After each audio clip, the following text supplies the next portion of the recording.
Check, check, check. Shalom. Yahweh Shem Yahshua I.S.U.P.K, North Carolina. We'll be with you in just a few moments. If you're in the chat, put a 144 in the chat so that we'll know you can hear us online. Put a 144 in the chat if you can hear us online. And we'll be with you shortly. The water. It's that time of year. We're going to be in Houston, Texas from April 1st to April 5th, celebrating the Lord's 57th annual Passover under Commanding General YAHANNA. Jam-packed, full of events, line dances, fishing, horseback riding, rides for the kids, bounce houses, and the annual lamb slaughter held at the BH Ranch. And it ain't no party like the all-black party, the annual all-black party. 14149 Player Street in Houston, Texas. You know it's going to be lit.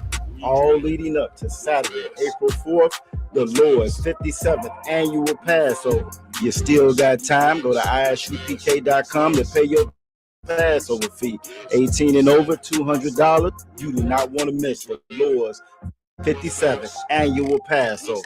Houston, Texas. Shalom. It's the time of year. We're going to be in Houston, Texas from April 1st to April 5th, celebrating the Lord's 57th annual Passover under Commanding General YAHANNA.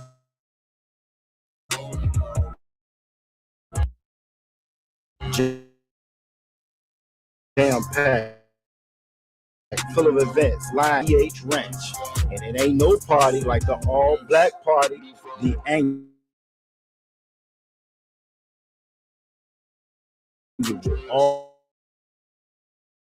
all-black party. In Houston, Texas, all leading up. Still got time. Go to ISUPK.com to pay your Passover fee. 18 over, $200. You do not want to miss the Lord's 57th annual Passover.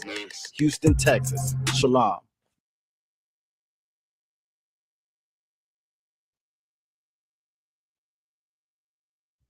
Check, check, check. Check, check, check. Yeah.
Mm-hmm.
Check, check, check.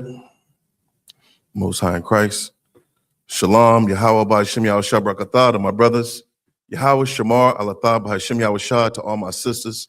I'm priest and officer of 1000 Bon Kayal coming out of Fayetteville, North Carolina. And this is the Israelite School Universal Practical Knowledge. Started out of 1 West 125th Street, Harlem, New York, under Commanding General YAHANNA. All right. And if you had the honor to tune into class this evening, tonight is our Monday night mandatory for North Carolina scripture breakdown class. All right. Under Captain 13,000 I.S.U.P.K Banyamin, who is over our zone, North Carolina, South Carolina. All right. So if you have questions, save them for Captain I.S.U.P.K. But in the meantime, between time, we're going to get right into this class. As I said, this is the Israelite School Universal Practical Knowledge. We are a school that teaches daily life living skills to God's chosen people. Who are God's chosen people? If you go to the church, they'll teach you that everyone is God's chosen people. But when you open up the Bible does not teach that every nation on planet Earth is the nation that God chose or selected to represent him on planet Earth, you know, to be an example for all of humanity. The church doesn't teach about that nation. Hey, shalom. The church teaches a lie. The church teaches falsehood, man. Salakia. I see brothers trying to log in into the stream. Most High in Christ. Shout out to everybody that's in the class online. Shalom shkatah. Young man Desiree, I see you. Usual suspect. All right. Hey, Shalom shkatah. What's up? How you doing, man? Good. I can't call it brother. I'm here, man. It's good to be here. You know what I'm saying? The land of the living. Yeah, it's good to be here, man. The presence of the brothers, man, and the sisters. All right. But getting back to what I was saying about who God's chosen people are, is you, Black man, Hispanic man, First Nation people, Native American, so-called, so on and so forth, man. You are the nation that God chose. All right. Negroes, Latinos, and Native Americans, all those flags that Bad Bunny had in the middle of the Super Bowl, the halftime show, are representative of the people that are despised and hated and reviled by society. But those are the people that God adores. Those are the people that God loves, man. That's the nation of people that God has chosen to represent him on earth, man. And you're not defined by any flag that man has made, so-called Black, Hispanic, or Native Indian.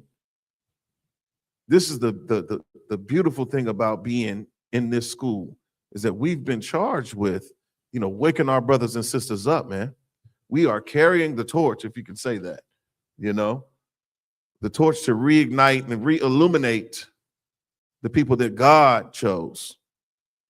And you can usually, typically identify who God chose because man rejects them. All right.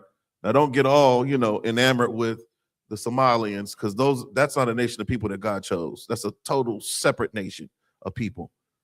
You know, those are the descendants of Ham. All right.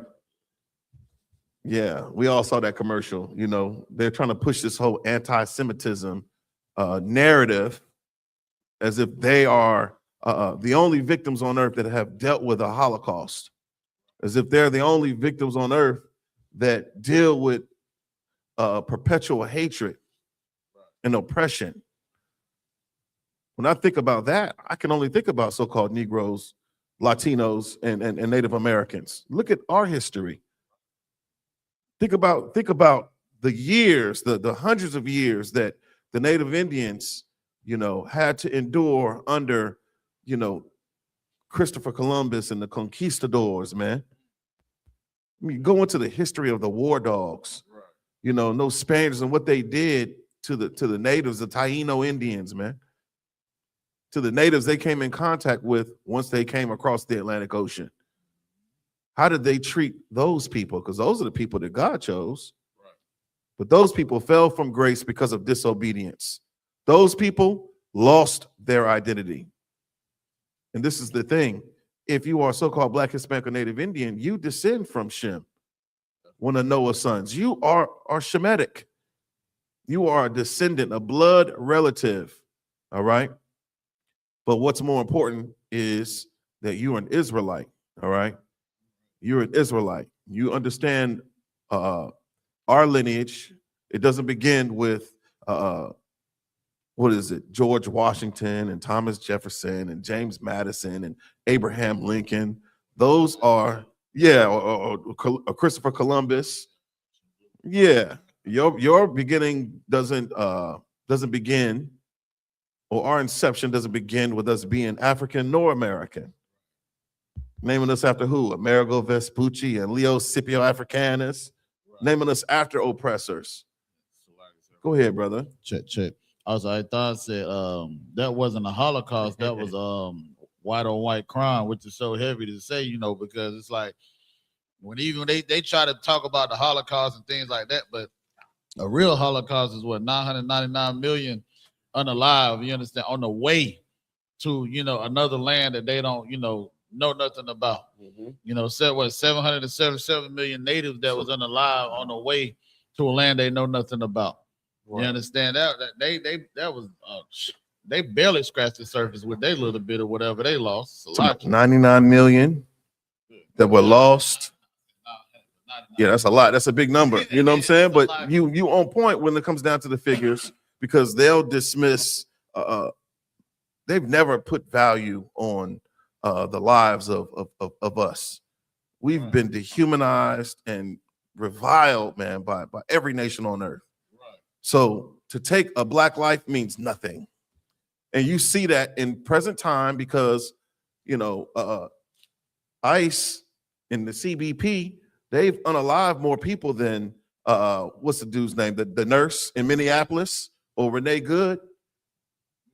The only reason why the brutality is being amplified, you know, to the extent of what we see in real time is because of the loss of white blood. Right. It ain't had nothing to do with the other individuals that lost their lives that just so happen to be Black and Hispanic. Pay attention to that, all right? Everyone wants to talk about race not mattering, but race absolutely matters, man. It's not a social construct. The most high power, Alex Preddy, yeah. I was gonna call him Daniel Penny, but I'm like, nah, that ain't the right one. You know what I'm saying? You know? But it's really, really important for you to know your identity. It's really, really important for you to know what time it is if you so-called Black, Hispanic, or Native Indian, man. It's not time to be playing. It ain't time to be caught up in, you know, just dilly-dallying, going through the motions of being distracted by the Super Bowl. We get distracted by some of the most trivial, insignificant things. When you got crack cocaine still in our communities, and everybody knows that crack is whack, man. Everybody knows. I just don't understand how it's still a trending thing. Why is this still a theme for us to be drug addicted, man? And to live in dysfunction, to live in abject poverty in our communities, whether they be in the projects or the PJs, the ghetto, on the reservations, in the favelas, in El Barrio, you know? There's a reason why we deal with the things that we deal with, man. We haven't been effectively taught about our identity. And that's what this class is about. It's the Brotherhood class, all right? On Tuesday night, Brotherhood class, we go into, first of all, it's a scripture breakdown class, but traditionally in the I.S.U.P.K, each night of the week is allotted for a specific theme, all right? So Monday night is the history class. Tuesday night, just so happens, is our scripture breakdown class / the Brotherhood class. Traditionally, that's what's taught on Tuesday nights. Wednesday night, we have what? The biblical law class, where we go into the Torah, we go into the Bible, and we learn about our true culture. We learn about our true customs, our true traditions, the things that we're supposed to be doing, not what everybody else does. All right. And then Thursday night is a scripture breakdown class. Everyone's supposed to tune in to watch General Muhammad, you know, go in and teach the scripture breakdown class on Thursday nights. And then on Friday, we have one of my favorites, the Lashawan Kodash, all right? or the holy tongue. All right. That's the Hebrew language class on Fridays. And when you come into the truth, knowledge, and understanding of you being an Israelite, you acknowledge and revere and keep the Sabbath holy. All right. So we have Sabbath service every Saturday, each week. All right. Got a holy day each week, right? And it's important for you to know that, because everything is pointing you away from what you need to know in order to be successful, in order for you to live, in order for you to thrive and survive on planet Earth, man. Hey, Shalom Shkata, what's up, brother? Yeah, if you can hear me, Most High in Christ. Yeah, all right, Shalom, so we're gonna get into it. There, sir. Yeah, how we doing? How we doing? I'm too hard, sir. I'm too high in Christ. I'm looking for that music. Where that music at? It's that season, brothers. You got something out? No, not ready for drop yet, you know, but we have things that go forward. I know every time I see him, I gotta ask him. You know what I'm saying?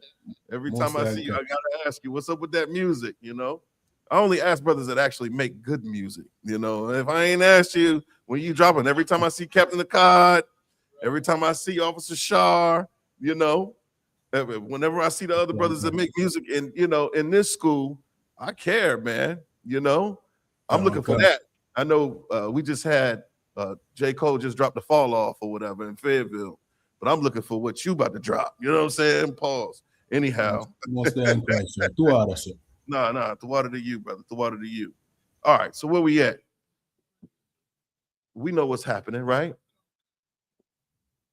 There's a holiday that, unfortunately, we have to teach about this holiday every year. Every single year, we got to go into, Valentine's Day.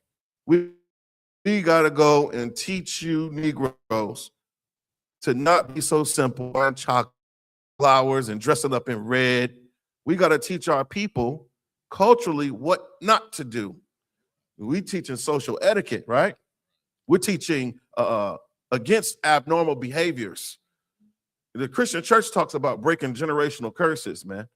But in the I.S.U.P.K, we actually are breaking those curses. You know, we're not teaching our children to buy Valentine's gifts. We're not teaching them to acknowledge these traditions of men that were never given to us by our ancestors, by our forefathers. Abraham, Isaac, nor Jacob followed after other gods, man. And that's what made them special in the sight of the Lord. And that's how we have to be in current times. We have to be peculiar in the sight of the other nations, as the scriptures would say. All right. What's going to make you strange? Everybody's got the Bible, but who's practically applying it to their lives? Who's actually been given the authority, first of all, to teach this Bible and to literally, as far as the covenants are concerned, you have a literal contract with God if you so-called Black, Hispanic, or Native Indian. But we reject it for what? Vain traditions, man. We reject it for worshiping other gods, paganism, witchcraft, idolatry. Those are the things that we subscribe to when we embrace our oppressor's culture.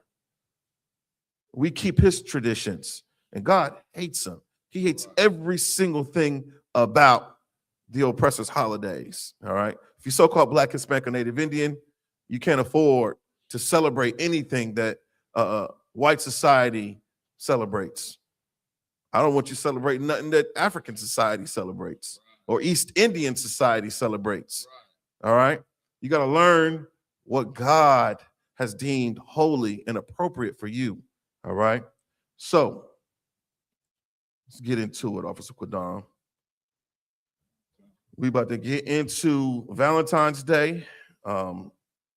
Let's get into the historical origin of Valentine's Day.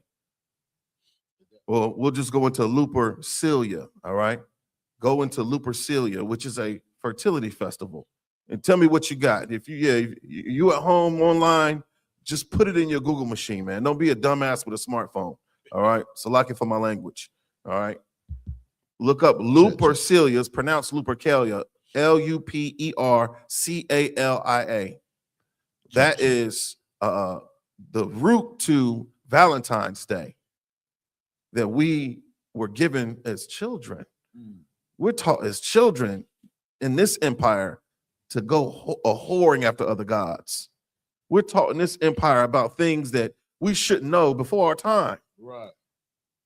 What does a fertility festival have to do with prepubescent children, man? And everybody's outraged about the Epstein files. Everybody's outraged about these P files. Right. But you're teaching them things about fertility before it's time for them to know these things. Right. And here we teach our children that sex is marriage. That's right. All right. That's the practical way to approach fertility. All right. And we shouldn't even be talking about it right now, man. Right. You think about they should be learning the ABCs and learning how to count and learning about phonics and vowels and consonants. They shouldn't be learning about sexuality to that extent. That's right. Okay. Anyhow, tell me what you got with regard to Lupercalia, the history of it. Check. It says the Britannica says is it Lupercalia or Lupercalia? I've heard it pronounced Lupercalia. I've heard it pronounced Lupercalia. Okay, this is a bastardized tongue, man. It truly is. And who gives a damn? Whatever you say, I don't care what you call it. You know what I'm saying? It says Lupercalia. Disconnect. It says Lupercalia, ancient Roman festival that was conducted annually on February 15th under the superintendent.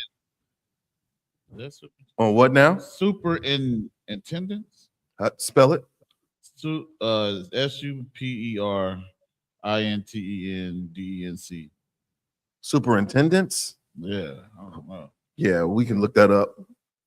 Why you doing that? Keep reading.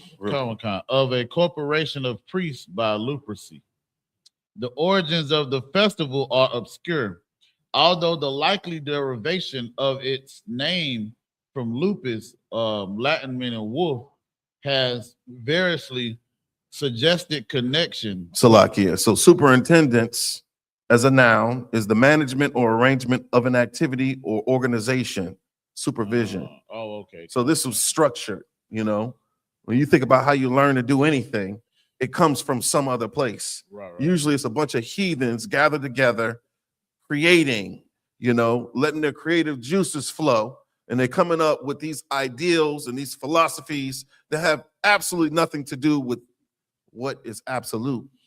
And that's the truth. All right.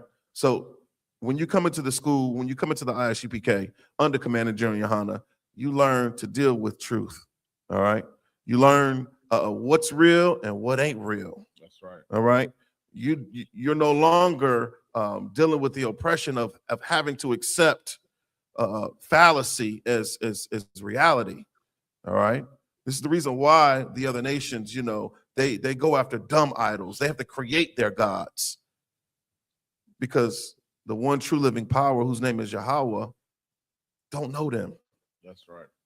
He don't know them, but he know you, so-called black man, Hispanic man, Native Indian man, woman, and child.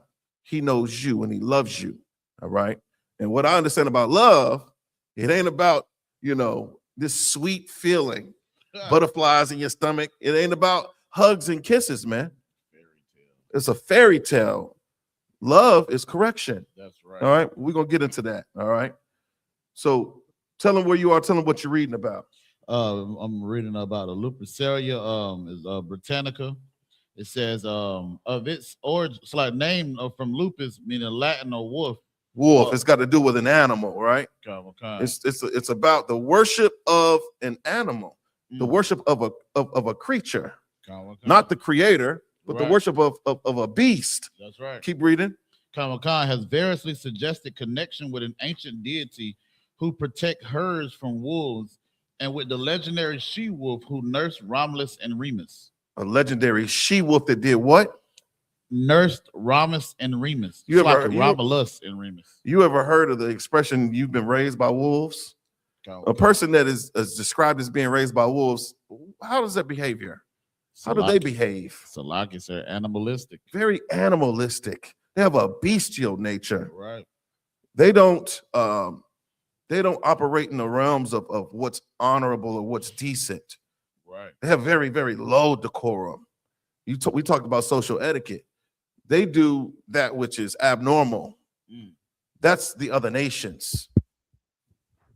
Salaki. What's up, brother? I just want to know if you can hear us. I can hear you loud and clear, Officer Giannis. The water, sir. Hey, Most High in Christ. Shalom. Hey, Salaki, who do you have in Durham with you, brother? Salaki, as of right now, I'm the only one here as of right now. Most High in Christ. Yeah, you the one there, but you don't see all them angels that's in there with you. Yeah, buddy. Most High in Christ. All right. I know. Yeah. Yeah. All right. Go ahead, brother.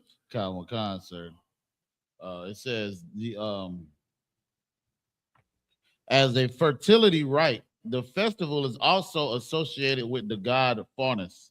And I got the god Faunus. Khan, and I got this looked up already. Yeah, I knew you already had a tab on your phone. It says Faunus is an ancient Roman ruled deity of the wild forests and fields, often depicted as half man, half goat. Half man, half goat, like the fawn, right? Now that is wicked, man. You think about fantasy and mythology. This is the reason why the oppressor hearkens upon your children, having such a broad and vivid imagination. He don't want you to focus on, the things that are real, because our lives are real wherever we live. We deal with reality on another level. You don't have time to daydream and to be in la la land. Right. The oppressor, he what? He exists in the metaverse. He's in an alternate realm altogether, because he doesn't want to acknowledge God. He doesn't want to acknowledge the truth of God. So he comes up with his own ideologies, man. That's right. He's created his own gods of wood, gods of stone. And what's dubious is the fact that he's taught us to worship those gods. The people that God chose, the people that God knows, the people that are cursed whenever they do those things, whenever they go after other gods. This is what the oppressor does. And don't ever mistake they don't know who God's chosen people actually are. They know. This is the reason why they oppress us the way that they do. All right. Go ahead, brother. Good night. It says he was originally worshipped throughout the countryside as a bestower of fruitfulness on fields and flocks, and was indigenous. Heathen farmers, dumbass heathen farmers out there, just doing whatever, man. Good night. Isolated, isolated on their own farms, doing God knows what with the animals, with the chickens, right, with the sheep, with the goats. Oh, Salakia, who's that? Oh boy, he looked like Captain I.S.U.P.K down there, boy. Shalom, YAHANNA. What's going on, brother?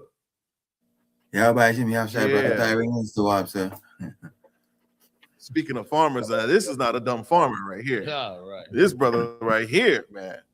Need one of them coconuts he had on there. A coconut. Oh yeah. Man, yeah. I can't wait to if we have the honor of going down there, man, and seeing the fruits of this brother's labor, right? Because that's something that we should know. We should know how to raise crops and raise and care for livestock. That's right. Instead of us depending upon our oppressors to feed us, we off in a bad way, man. Right. All right. But go ahead, brother Salakia. I got distracted when my brother came on here. Hey, you know what I'm saying? It says his attributes were later identified of those of the Greek god Pan, and he became primarily a woodland deity with forest sounds regarded as his voice. I got a question now. Go ahead. Is this the same goddamn man as Peter Pan? I wouldn't say that. Because I don't know much about Greek and Okay. Roman mythology, right. but I know Peter Pan was what? He's He- a boy, right? Like a he- little. He was, but they dressed alike because this picture. If I could show this picture. Man, if you can pull it up, pull it up. They, You the know way what I'm they saying? got this picture, it kind of looks like him. And then like it says it was a force regarding his voice. You know, Peter Pan, that's how he lured the children in by Mhm. music. Okay. You understand what I'm saying? And it was, of course, an old lovey-dovey thing, and they went to that Like land. the Pied Piper. The Pied Piper. That's And what was R. Kelly known for? Good night. You Good know, night. the spirit on him. Salakia. Yeah, That's a disgusting thing, it man. is. You know, but that's the spirit of, America. Right. That's the spirit of Christianity. R. Kelly was, he came up in a church, Mm. and he, women that were older than him took indecent liberty with him. That's And right. he was abused, and that's what we're trying to protect our children from in here. We have to teach them about no damn Pan or Peter Pan and none of that nonsense. Oh, wow. Yeah, that's crazy. I don't know if the people, can they see it at home? I'm sure. So the brother's going into the history of Lupercalia or Lupercalia, all right, honoring their gods of Faunus or Lupercus as a fertility god, all right? And we have to understand the ways by which you celebrate our oppressors' holidays. Those are actual rituals. So you don't think you're practicing witchcraft, but you are absolutely practicing witchcraft when you celebrate your birthday. You celebrate New Year's, when you celebrate Mother's Day and Father's Day and Thanksgiving and Christmas. The way by which you do it, those are rituals. Getting a birthday cake, putting candles on it and lighting the candles, blowing the candles out. You got to make a wish before you blow it. That is a ritual. What is the ritual to Lupercalia? How do we celebrate Valentine's? Well, not us in here, but the people in the world. When we were in the world, how do we celebrate Valentine's Day? Can they can see it? Come on. Man, all of that looks otherworldly evil, man. All that looks like wickedness. I don't want nothing to do with none of that. A half-naked man, half goat-like animal. I don't want nothing to do with that, man. I had to get that off screen. Yeah, that's terrible, man. You about to get our stream clip. Nah, you too wild. You too wild. Most High in Christ. All right. So I'm gonna open up the floor, for the brothers that's in here, anybody that's online. How do we celebrate Valentine's Day in the world? Because this Lupercalia is the real reason behind the season. All right. The real reason behind the celebration. It don't got nothing to do with you showing love to your significant other. All right. That don't have to do that. Yes, sir. Go ahead, brother. There's nothing on the screen right now, so you know what I mean. I don't know what took place. The screen is blank. You only see the I.S.U.P.K logo. Oh, okay. Let me see. Yeah, man. What about now? Oh, I see. I see what you got going on here. You got it. It won't let me click on there. Oh, okay. Most High in Christ. You just add us back to the There we go. Most High in Christ. The water. And with that, I'm gonna pass the class over to priest and Salaki, captain of 13,000. Talk about Yamya and Salaki. Ain't no sweat. I'm gonna take the emotion. You are a priest. What's going on, Akim? Salaki, sir. Shalom shkata. No, How we you doing? good. How y'all doing? Y'all good? Shalom, everyone. Shalom. Hold on a second, Cap. Salaki, sir. I'm gonna put you back on the main screen. There he is, Salakia. No, he good. All right, where we at? Water. Salakia, sir, we were going into Valentine's Day. Really, come on, let's start it then. Who was reading? Officer Qudam. Go ahead, Qudam, continue. Right, because when is Valentine's Day? I was gonna go to Deuteronomy 12. I think Valentine's Day is this what? This Saturday or this Friday? I think it's this Saturday, sir. Oh, but all them schools and you know what I mean, just prepare your kids and them I mean, for this Friday, man. Mm-hmm. You know what I mean? Teach them to be strong, man. That Valentine's Day is an evil holiday. You understand? Teach them the history behind it, like what we're going to get into right now. And there's so many histories, like so many different stories about it. You understand? Mm-hmm. Which one we have here right now? This is the one about the gay lovers. We started off with that. I was looking at Lupercalia in the Britannica, but Comic-Con, sir. It says Britannica. Go ahead. No, you go ahead, Salaki. Comic-Con, sir. It says Lupercalia, ancient Roman festival that was conducted annually on February 15th under the superintendence of a corporation of priests called Luperci. You understand? And what you want to look up too is somebody look up what's that word we look for, boy, where it talks about where you bring a ton of philosophy into one. What's that word? Forget the word, but if you remember the word, let me know. I mean, that word where you bring all these philosophies, like this philosophy you're reading about right now. The church. A syncretism. Yeah, that's it. Yeah, look that up for me. You know what I mean? Because that is exactly what's going to go on in the churches on Sunday. And Sunday, you know what I mean? Then you're going to have to bring them flowers in there for them women. You understand? For them priests. All right? Can. Sir, I have it if you need it now. Go ahead. Can. This says syncretism, the amalgamation of or attempted amalgamation of different religions, culture, or school of thought.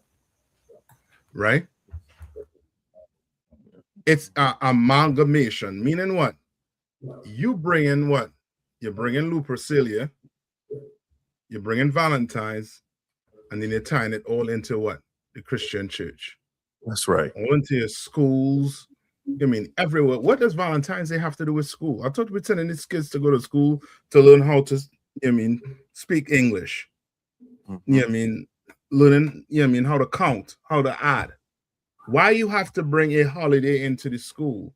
Because they're trying to train your kids from young to do what? To go against Most High.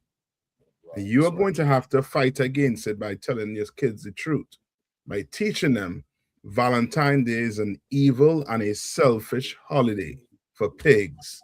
You understand? Right? Read on. So like I said, that was it basically. Yeah, so now let's get back.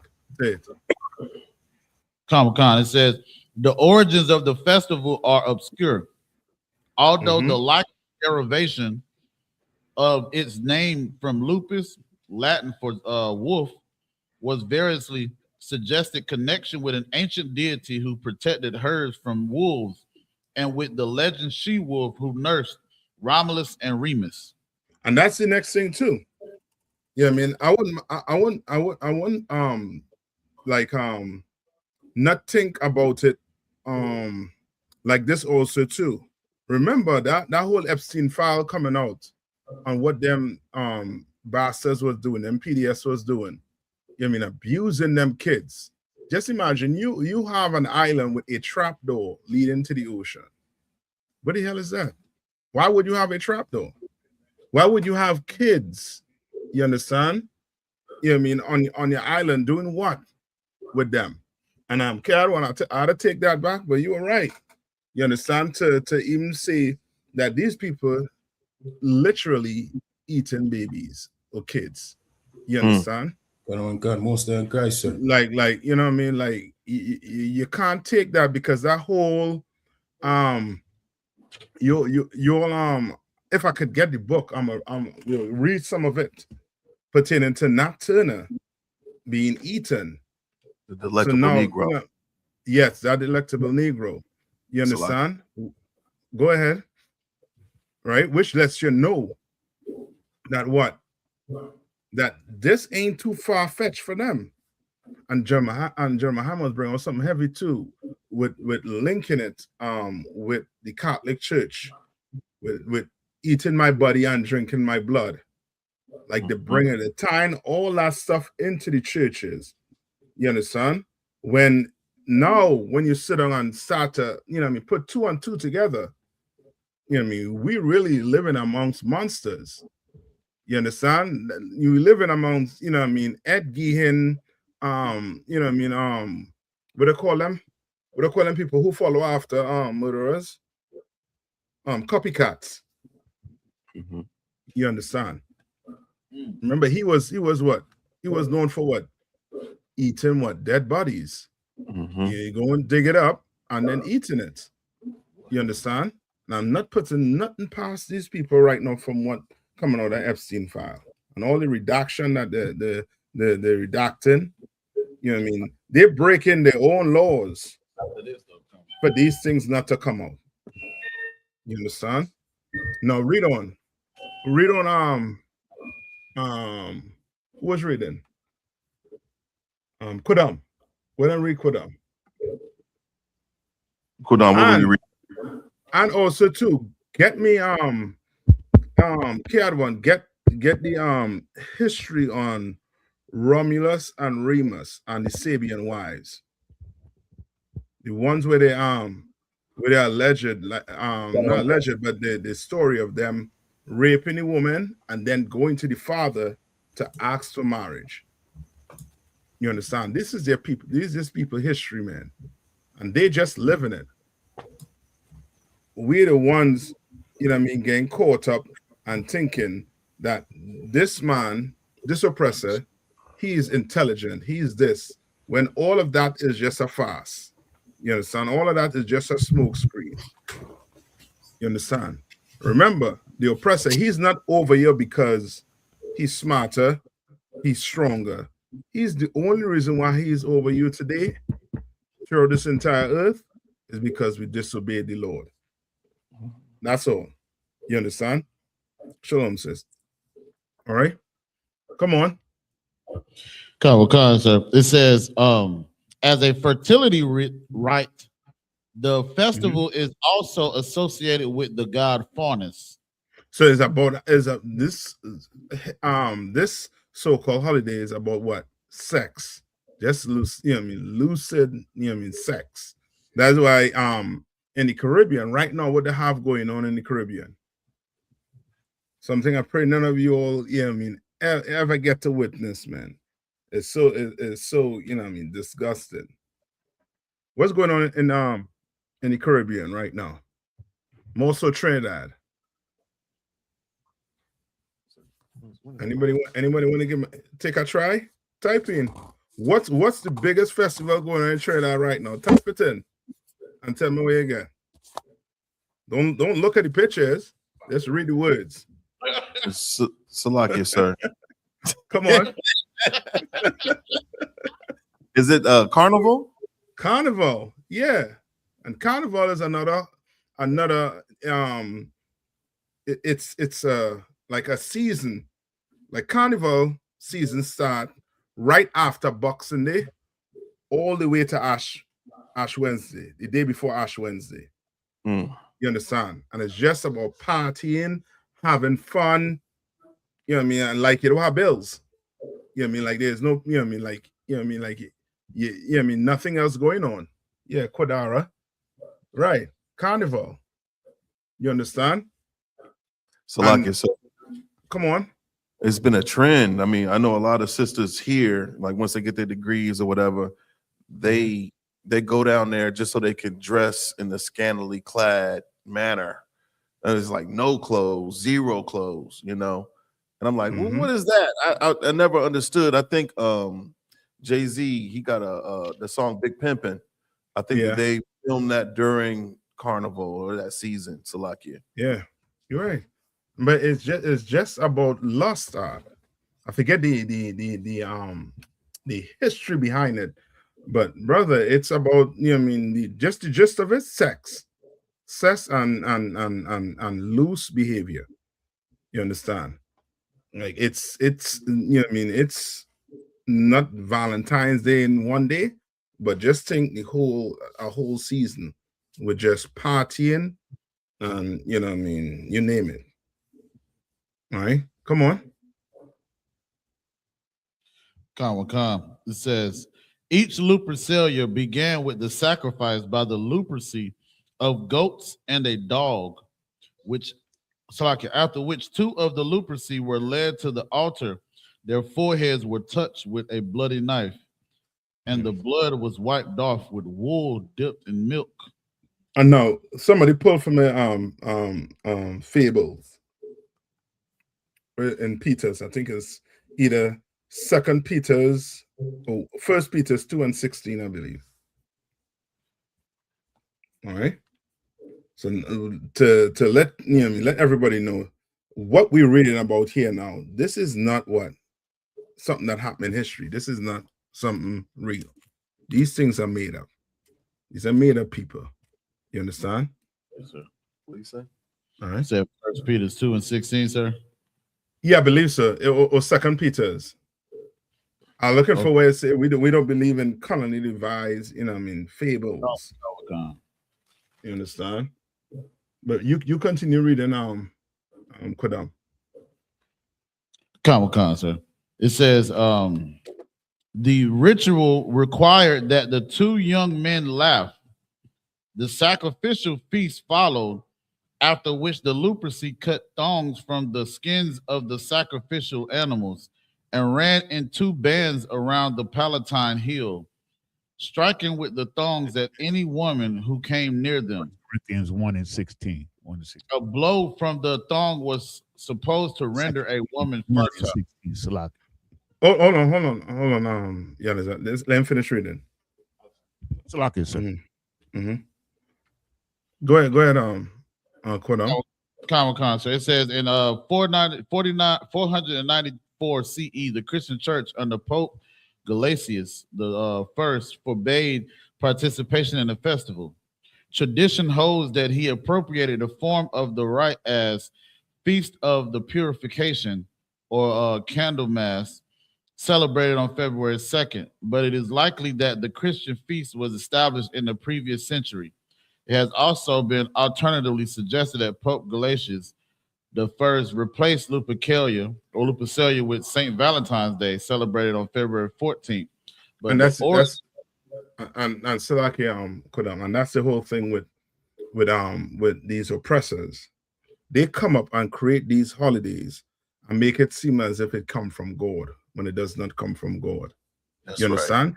Right. Yeah, Yanisa, what's the scripture he was calling? The one that you called for, sir, is in 2 Peter's 1:16. Go ahead. I'll read it. Quiet Bar is going to read it, sir. Mm-hmm. It's the book of 2 Peter's, chapter 1 and verse 16. For we have not followed cunningly devised fables, when we made known unto you the power and coming of our Lord Jesus Christ. Right, and Valentine's Day is a cunningly devised fable. Why? What are people saying Valentine's Day is about? Salaki, sir. Come on. It's about love and romance. Yeah, it's about love. All this hate going around is about love. You understand? Love. Negro, wake the hell up, man. You understand? Wake up. America don't love you. You understand? And what you giving that woman ain't love. You understand? That ain't love. According to the Bible, love is doing the Lord's statutes and commandments. That's right. Love. You understand? Love is not a box of chocolate or some flowers. And we're gonna have to teach our girl kids these things, man. Because guess what? You don't teach them this, then guess what? A man is going to lure them away with what? With a box of flowers, box of chocolate. You understand? We're gonna have to teach them that ain't love. We can't celebrate these days. You understand? It's evil and wicked, and it makes you what? Weak and what? Okay. make you selfish. Mm. Because this is all about what am I going to get. You understand? Especially these women. Oh man, some of these women in the world, I think you ain't buy them. You know what I mean? And they want a postcard right now.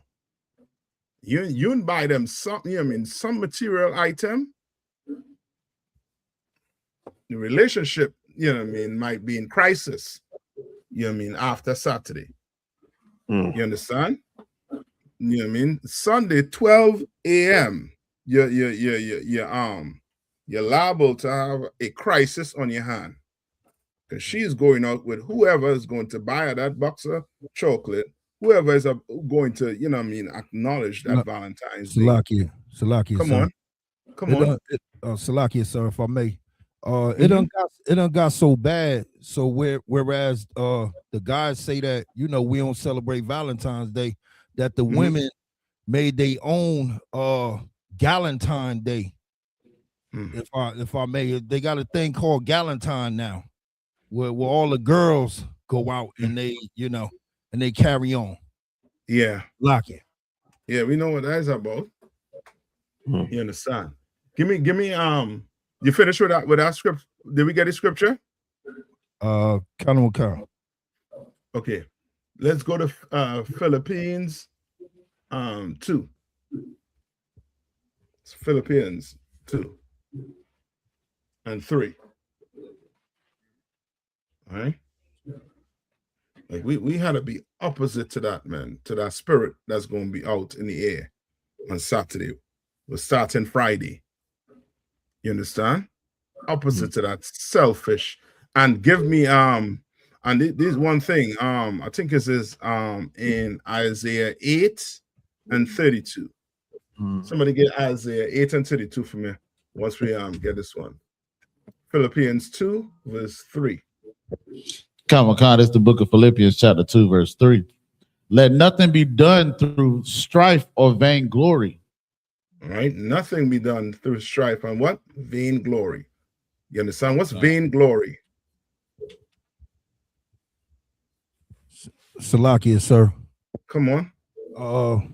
I'm assuming like glory that like basically like exalting yourself, or it doesn't have any meaning though. Yes, it has no meaning. Like celebrating Valentine's Day have no meaning. You understand? It has no meaning whatsoever to the Lord. But you want to do it. Why? Because it's about you. It's about that vainglorious seek. You understand? Read on. Come on. But in lowliness of mind, let each esteem other better than themselves. You understand? But in lowliness of mind, like you are going to have to be what? What's to be lowliness of mind? You're going to have to be what? Salakia, sir. Humble. Come on. Humble. Got to be meek. Salakia. Come on.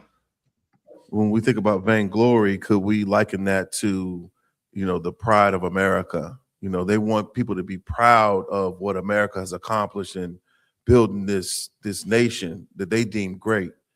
But this nation was founded upon just bloodshed and evil and wickedness, you know, Salakia. Yes. That's vainglory also too. Just think whatever you think is, you know what I mean, it's how to put it, like something nice, something, I'm going to use the word nice. Look up the definition of glory. So, like, if I may, sir, vainglory, according to Merriam-Webster, is a noun, excessive or ostentatious pride, especially in one's achievements. Yeah. Vain display or show, vanity. So Salakia, sir, I couldn't help but to think about, like, you know, winning the Stanley Cup or winning the Lombardi Trophy, or what is the NBA, you know, the trophy that's awarded to the finalists, you know, in the NBA. Like, that would be considered vainglory, because how is that like progressing society? How are you actually benefiting, you know, humanity? Yeah. It's vain. Salakia. Yes, it is. All of it is vain. It means nothing to the Lord. Yeah, you win the NBA. You think Christ come back and Good job, brother. No. I mean, the angels clapping because you win a ring. No, forget your people. Did you all see the news pertaining to the I think the Winter Olympics? Is it the Winter Olympics or just Olympics? Some Olympics Yes, going on. It's the Winter Olympics. The Winter Olympics. And you should hear these athletes speak out against their government. You understand? Of course, it's oppressors, but nonetheless, they're athletes. And Black people do not want to do it. You understand? We're scared to do it. You understand? What happened to the movement with what's his name? Colin Kaepernick. You understand? Now you have to ask yourself, you know what I mean, what has Jay-Z been doing in the Epstein files? So you have to start questioning all of that, because the way he bending over for these people are to make sure that he quell whatever, you know what I mean, whatever pride that Black people are trying to get back. You understand? He's trying to quell that. Whatever he's trying to do, he had to be working for the oppressor. Kind of one con. He has to be working for the oppressor. Salaki, sir. Come on. I mean, like this whole thing with this kidnapping of this old lady, this old white woman, like they using that, like they taking up like 40-50% of the time on the news, just dealing with that. When all of this corruption is just everywhere, and they not saying, they hardly saying a thing about it. Yeah, but we're gonna say something about it though, and let the Lord take it up. And once the Lord take it up, you know what I mean, it's a done deal. Salaki, sir. Come on. I haven't even heard them publicly, even though, you know, we know that Jay-Z is in there, but we haven't heard them say it publicly. I haven't heard them say it on the news that Jay-Z was in the files. Yeah. You know he worked for the man. Yes. You understand? More than likely, you know what I mean, you're not hearing certain names because the news is just telling you what they want you to know. So it's like we won't know we won't know what they be talking about behind closed doors in Congress. You understand? But they talk about it. They know who's in it, but they can't come out and say it.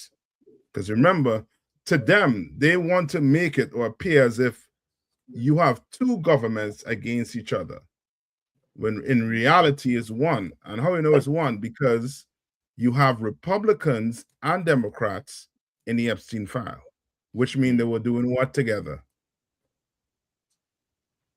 They was freaking off together. Partying. Yeah. They were partying together. While you argue and say, yo, the Republicans is trash, the Democrats is this, that, the other. Oh, they're having parties with kids, with Epstein. You understand? So we're definitely not going to know everything. The Lord gonna have to come and reveal everything this bastard doing and been doing. And it's gonna come out bit by bit. It's gonna come out, and the Bible is going to it's going to shine a light on the Bible in a way where people are going to know that the preachers and them using it not to free their mind, but to control them for the white man. You understand? It's going to come out. You understand? Because the Bible calls these other nations what? What the Bible calls them? Especially the white man. What do they call them? The heathen. The heathen, but there's a name the Bible gives them, which will, when you hear things like what's going on with the Epstein, you're like, oh yeah, this is what, you know what I mean, they do.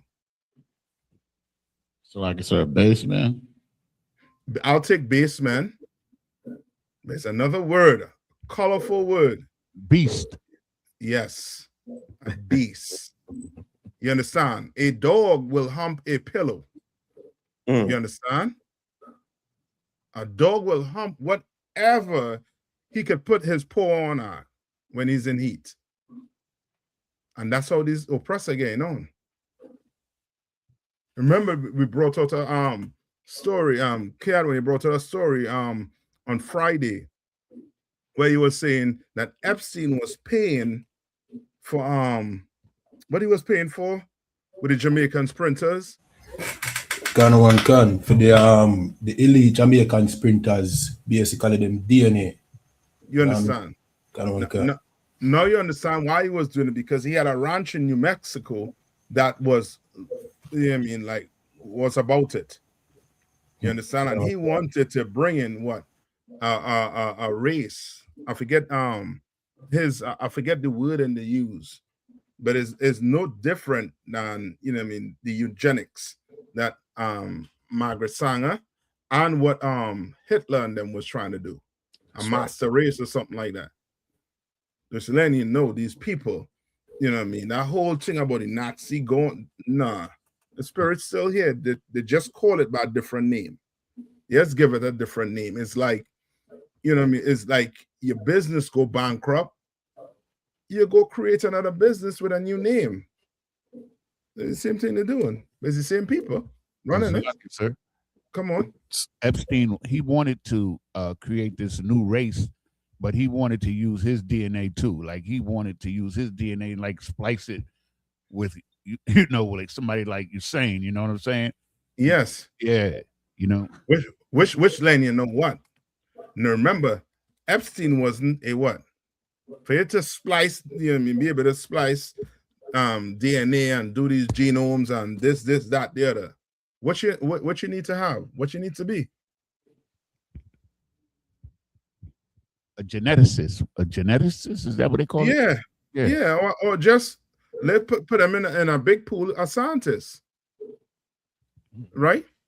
That what was Epstein's profession? Yes, sir. The biggest thing he ever did was being a maths teacher. Yeah, and he was lying about his credential. Right. You understand? He was a criminal. You understand? You want to know where to hide your money, where to put your money? Oh, you'll go to him. And he won't just tell you where to put it. He gonna invite you on the island. It's a lucky, sir. Come if on. I may. Like, you know, in criminal investigations, they always follow the money, right? That's always the first thing they do. But in this situation, they very quiet about following the money. Hey, hold on. Shalom Baz, you're on. Salakia. So with respect to, since we talking about Epstein, the U.S. 1 minute. Salakia, 1 minute back here. I didn't hear Yanazar good. Yanazar, say what you say one more time. Can you hear me, sir? Yeah. Okay, so what I was saying is, like, in criminal investigations, they usually just follow the money. But in this case, with this Epstein file, they being very quiet on following the money. Right? Yes. They're not putting out none of that information. Like, if they really want to find out what's going on, well, let's see the bank notes. Let's see the bank records. Let's see the electronic transfers and stuff like that. That will tell us everything. Yeah. You're right. Go ahead, Bankel. So, like, if I may, just yesterday, the U.S. Attorney General, Pam Bondi, she says that if we prosecute everyone in the Epstein files, the whole system will collapse. Good night. Well, Christ need to come back, quick. Christ need to come back quick, because these oppressors, they're going to blackmail each other. You know what I mean? And, okay, finish off Philippians. Who's reading it? Let's finish that off. Khan said the book of Philippians chapter 2, verse 3. Now go to verse 4. Khan said. Well, verse 4, it says, look not every man on his own things. Right? And the Bible trying to teach you to not be what? Just selfish. Yes, the Bible trying to teach you not to be selfish. You understand? You can't run the world because you're not selfish like the white man. You'll want to get in power and want to share and help people, not the white man. Do you know right now what he's doing to the Cubans, and it's not even in the news? Like, you have to go look for it. The Cubans and them, they in hell. I think you sent my video, K one, on this sister breaking down that Jamaica, they're stopping Jamaica from sending oil to Cuba. Right now, Cuba fit into being a crisis because they ain't getting no oils. You need oils for what? Them planes. You understand? You know what I mean? Oil is almost, like essential if you have a country. You understand? And they're stopping it from getting on the island. Also, sir, if I may, sir, Mexico too. They're trying to stop Mexico from shipping oil to Cuba as well. Everybody gonna fold. You understand? That's what you call what? What the Bible call that? Lucky, sir. Come on. Go ahead, Baz. What is the Bible call that?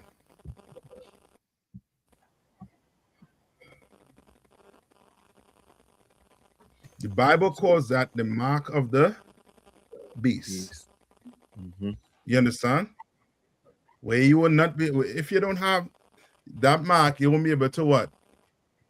Buy or what? Sell. Still that have the what?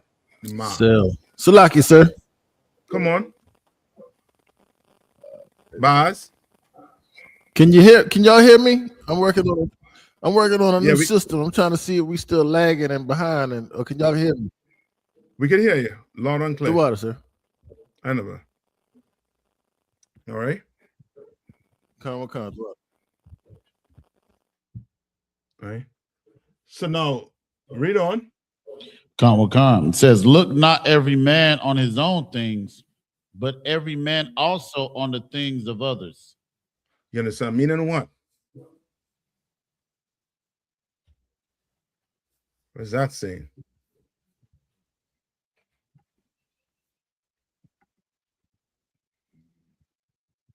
Salakia, sir. If I may, it's talking about, look out for your brother, look out for the other guy. Don't be selfish. Look into what's going on with your brother. That's right. That's it. And that's what we're teaching here. So like I said, we got one question in the chat. And it's from the brother Deseron. Young man. Hold on, let me find it. I done lost it. Second. And he's asking what was let me get it. And where did it go?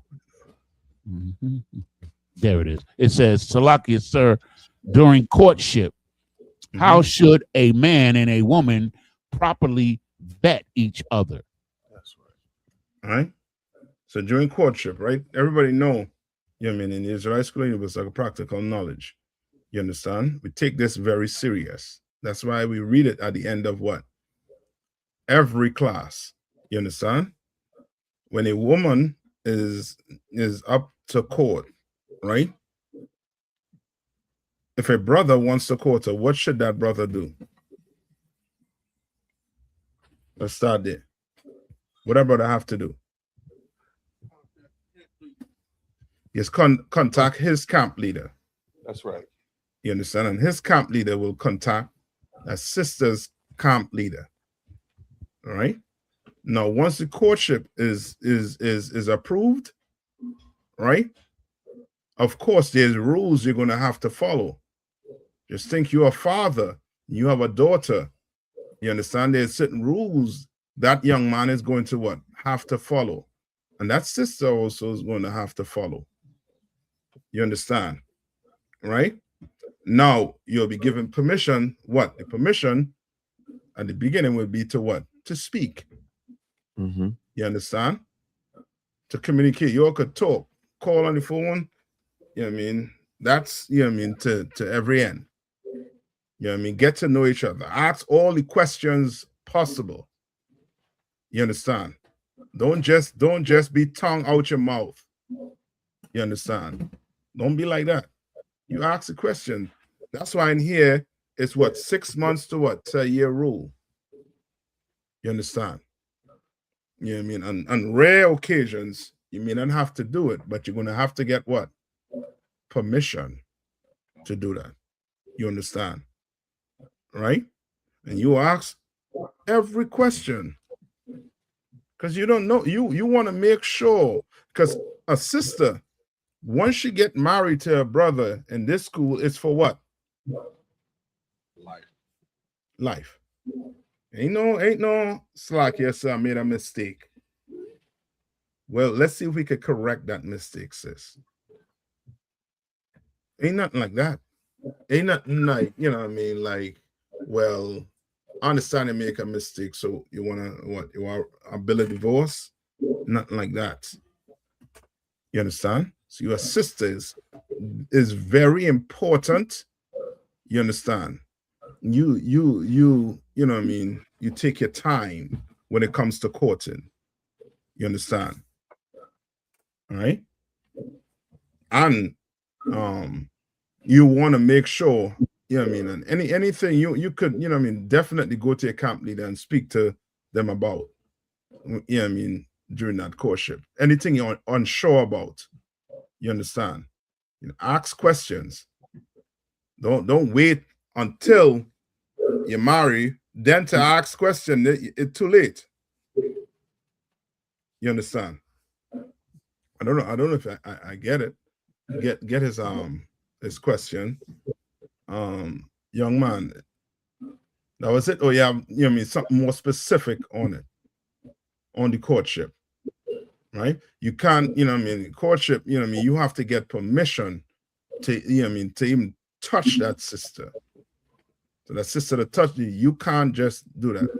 Just think that's, you know what I mean, that's somebody's daughter. You understand? You have to get permission. You understand? All right. Anything outside of that, make sure, you know what I mean, contact your camp leader. You know what I mean, communicate with him. Make sure, you know what I mean, you're on the same page. Because if you go break it, you're going to what?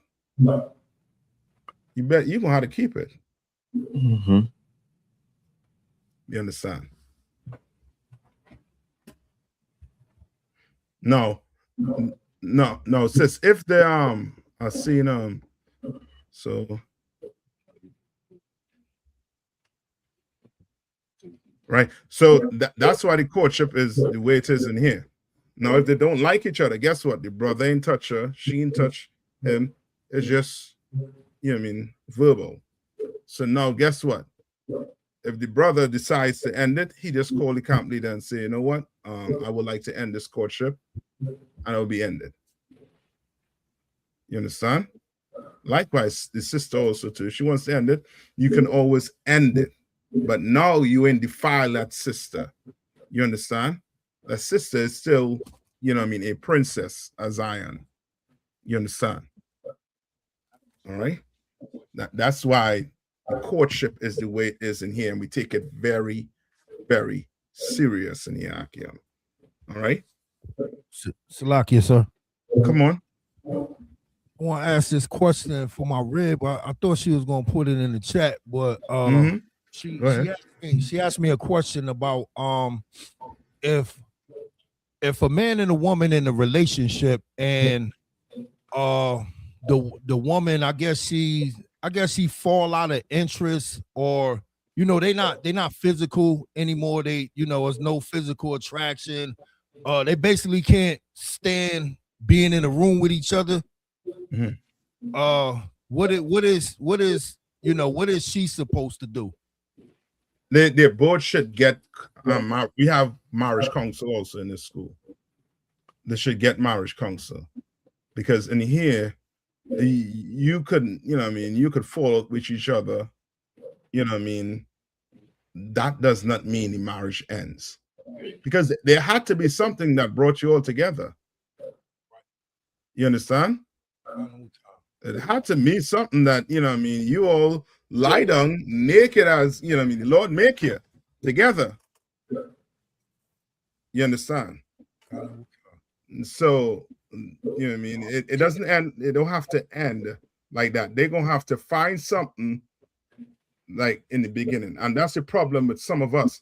Some of us, we like the beginning stages, you understand, of something, but then when you have to put work in, now it's a problem.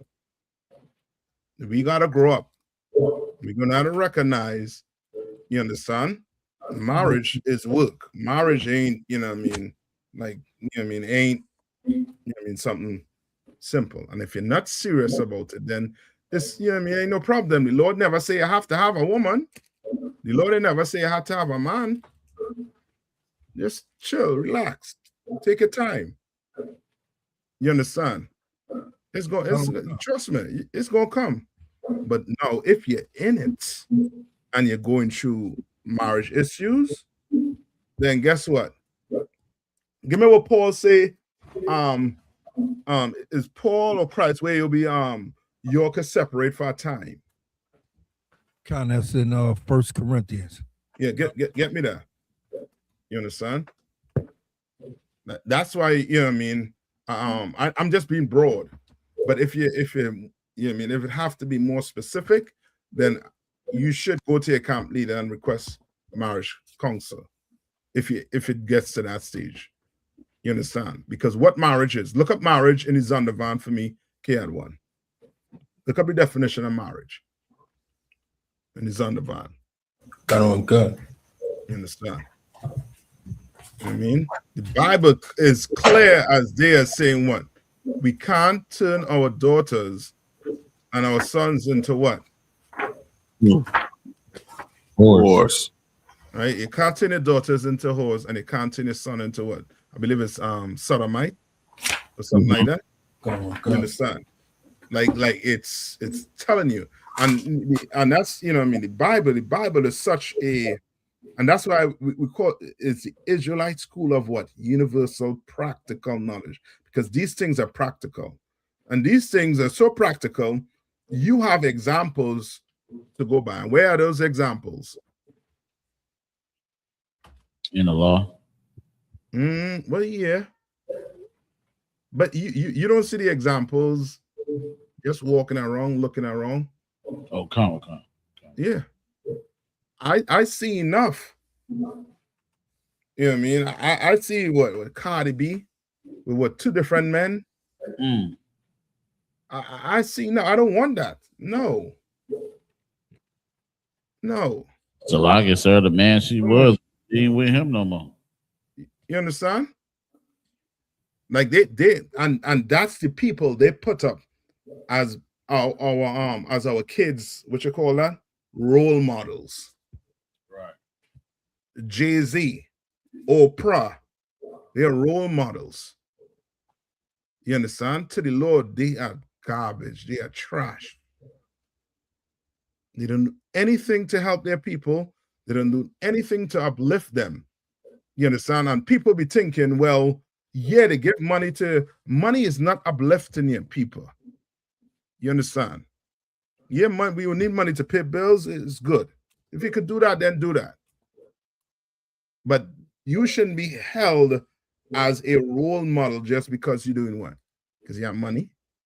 For what? You understand? Ain't no better place on earth that you could come in and get the best counseling. You understand? The best counseling on the planet. And you don't have to be rich. You understand? Come on, who got it for me? Who got marriage? Yeah, man. Go ahead. This says, this is the Zondervan Pictorial Bible Dictionary, and it says, marriage is an intimate personal union to which a man and a woman consent. You understand? And now this is what you have to understand about marriage too. Marriage is now where, okay, if you're not ready for it, Aquaf, then this is something you should not do. You better listen to this good. Read. Consummated and continuously nourished by sexual intercourse. What? What you saying? With food? La. With grapes, with apples. She gonna have intercourse.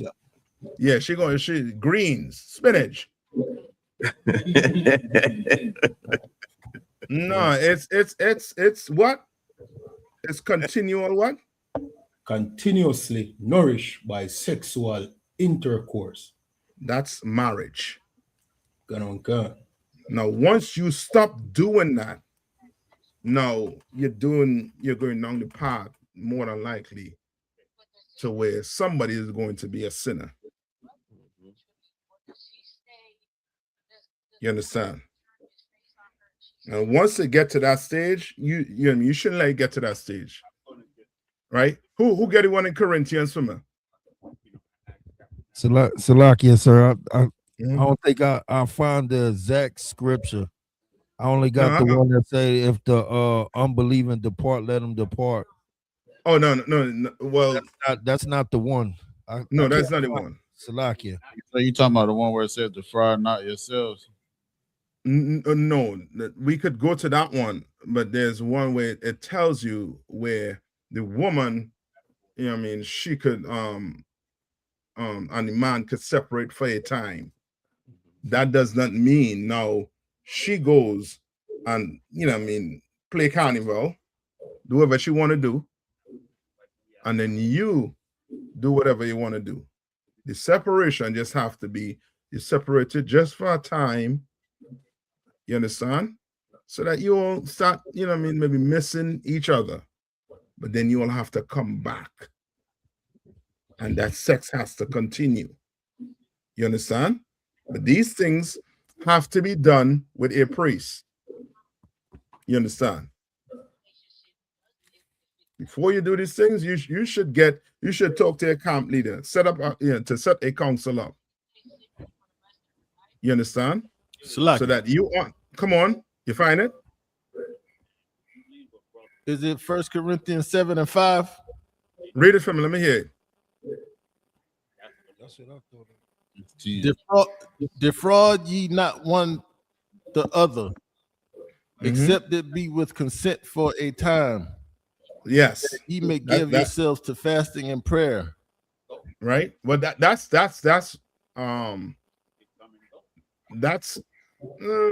around about it. You understand? So it's verse 10. It says, Like and it, unto sir. It's a little more. Okay, go ahead. And come together again, that Satan tempt you not for your incontinency. You understand? Like your inconsistency. Because once you stop having sex with a woman, now it's almost as if, you know what I mean, like you're detached from each other. You understand? And you don't want that. That's why the Bible said, don't let the sun go down on your wrath. Don't let it. Find a way, you know what I mean, to communicate. If you can't, then get counseling immediately. Read on. Read on. Yeah, you understand? You understand? Go ahead. Verse 6. But I speak this by permission and not of commandment. Verse 7. For I would that all men were even as I myself. What does that mean? But every man hath power. So like it that Paul was not married. That so Paul he was wished what? that every man could be like him. He was not married. Yes. He wished that everybody had that strength. So he could concentrate on the work. Yes, on the work of the Lord. Read on. But every man hath his proper gift of God. Because one after this manner. So like to do what Paul and what Christ did, it's a gift. You understand? Not everybody could do that. Right? Read on. One after this manner, and another after that. Verse 8. I say therefore to the unmarried and widows, it is good for them if they abide even as I. Verse 9. But if they cannot contain, let them marry. Let them what? For it is better to, Salaki. Say, let them marry if they can't contain. You understand? That don't mean to do what? To go, you know what I mean, just have sex because you're in heat. You understand? Do it the right way. You understand? These rules are made for a reason so that we don't fall, you know, be susceptible to what Satan is trying to do, which is trickier. And then before you know it, you're a hoe. You understand? You don't want that. Read on. For it is better to marry than to burn. All right. It's better to what? Marry than to burn. And to burn. You understand? The Lord, you know what I mean, like Paul is, you know what I mean, like painting a picture for you with, you know what I mean, you wanting to, you know what I mean, to be with a man, or a woman wanted, you know what I mean, a woman wanted to be with a man, or a man wanting to be with a woman. It's, you know what I mean, he's painting it like, you know what I mean, it's, I mean, it's burning you to the point where what? If you don't have self-control, what you're gonna do? What you're gonna do? What you're gonna do? Yeah, you're more than likely gonna sin. Right. You're gonna do something you're gonna regret. You know what I mean? For the rest of your life. Come on. Okay. Verse 9. 1 minute. Select. Verse 10. No, hold on. And unto the married.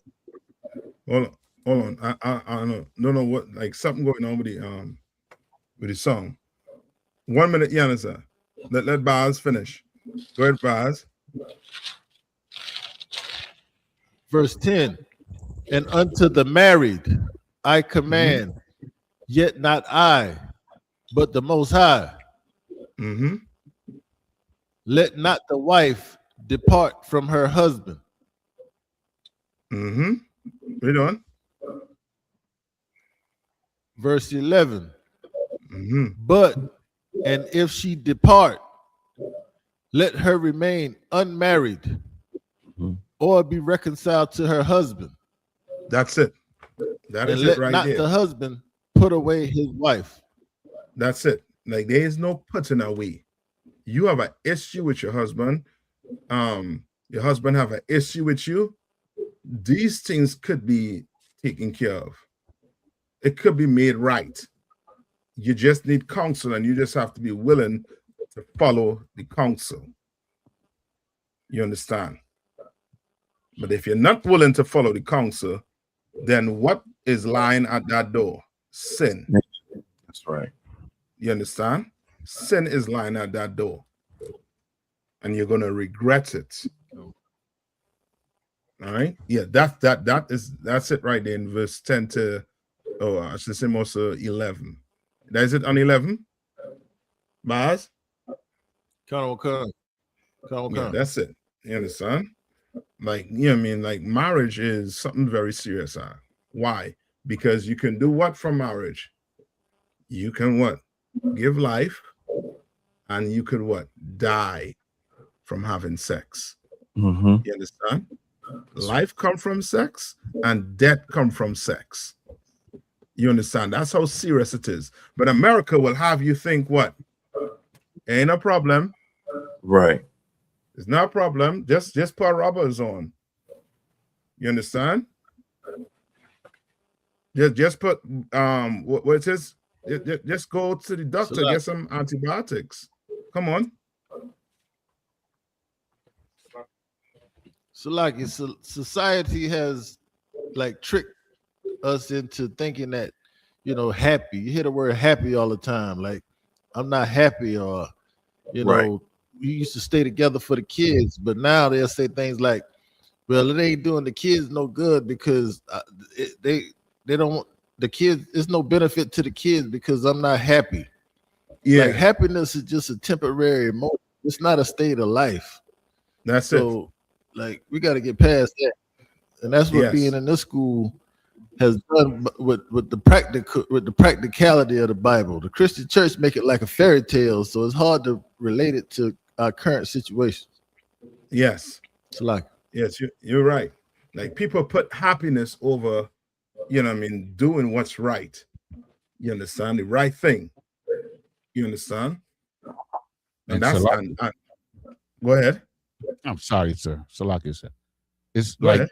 the marriage in the world is more sensual. It's not spiritual. Like it's Mhm. about feelings and touching and you know what I'm saying, all the things pertaining to the flesh Mhm. and self-gratification, feeling. Nobody in this world, I don't care how good a husband or wife is happy 100% of the time. That's shit crazy. Yeah. All right. Yeah, So I think once or twice you might, you know what I mean, you all might get, you know what I mean, at it, but at the end of the day, you know what I mean, makeup. You understand? Crush Salaki, that at the end. Come on. Salakia, sir, when it comes down to the pursuit of happiness, that's outlined in the Declaration of Independence. You know, so any woman, any person that is pursuing their happiness, it's not about the collective. It's not about us coming together or trying to build, you know, a relationship or a marriage. It's about you. It's not about anyone else. This is a very selfish, self-absorbed, self-involved concept and philosophy. You know, so Yeah. America, they wanted Right. to be independent and they wanted to pursue their happiness. You know, that's the reason why they separated from England. They didn't want the rule of law according to whatever their customs and traditions were. You know, That's so right. anybody that's focusing on their happiness, they don't care about you. They care about themselves. So like That's it. You're right. And that whole Valentine's Day is that spirit of I want to be happy, happy, happy. You understand? And so it's an evil holiday. All right. Go to Proverbs 18:1.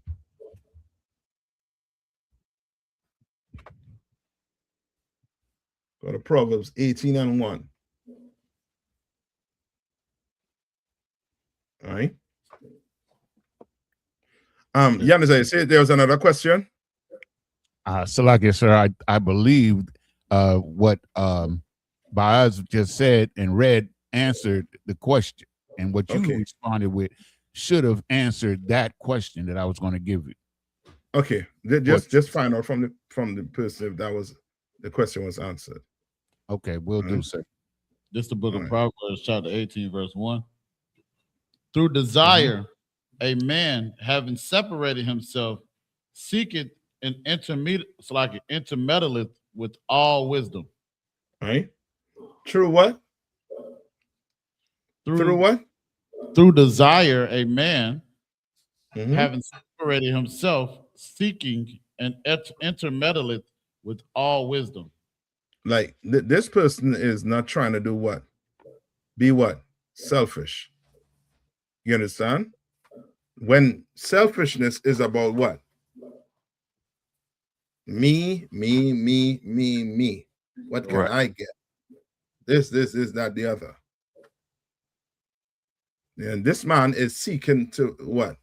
Basically seeking wisdom. And what's wisdom? Wisdom is what? The Lord doing the Lord's statutes and commandments. That's right. You understand?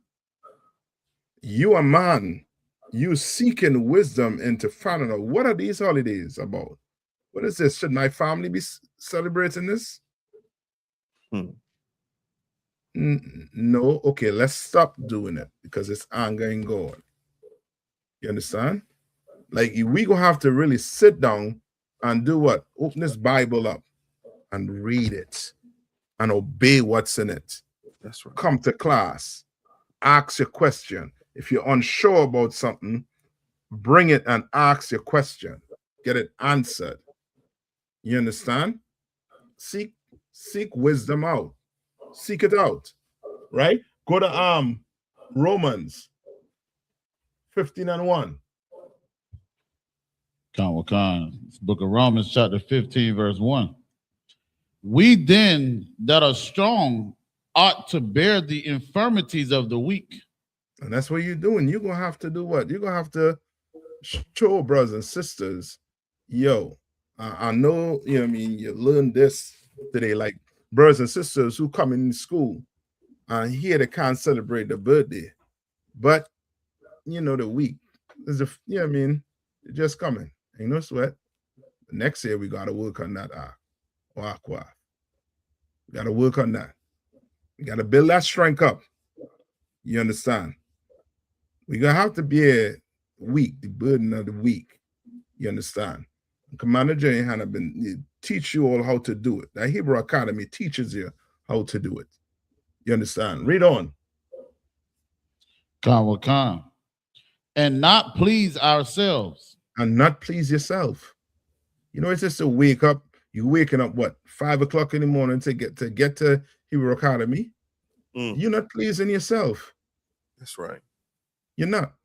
Well, take that same spirit and now you go bring that to your family and show them, yo, we're going to have to stop celebrating these days the Lord say we're not supposed to celebrate. No Christmas tree in your house this year. We're not celebrating Christmas. We're not celebrating July 4th. Not doing these holidays that the Lord hates. We're not doing it. No chocolate in this house Friday and Saturday. None. 2 days. No chocolate. That's right. You understand? No flowers. Read. No, I think that was it on that. Jump to Luke 12 and 15. Khan, it's the book of Luke, chapter 12, verse 15. And he said unto them, take heed and beware of covetousness, for a man's life consisted not in the abundance of the things which he possesseth.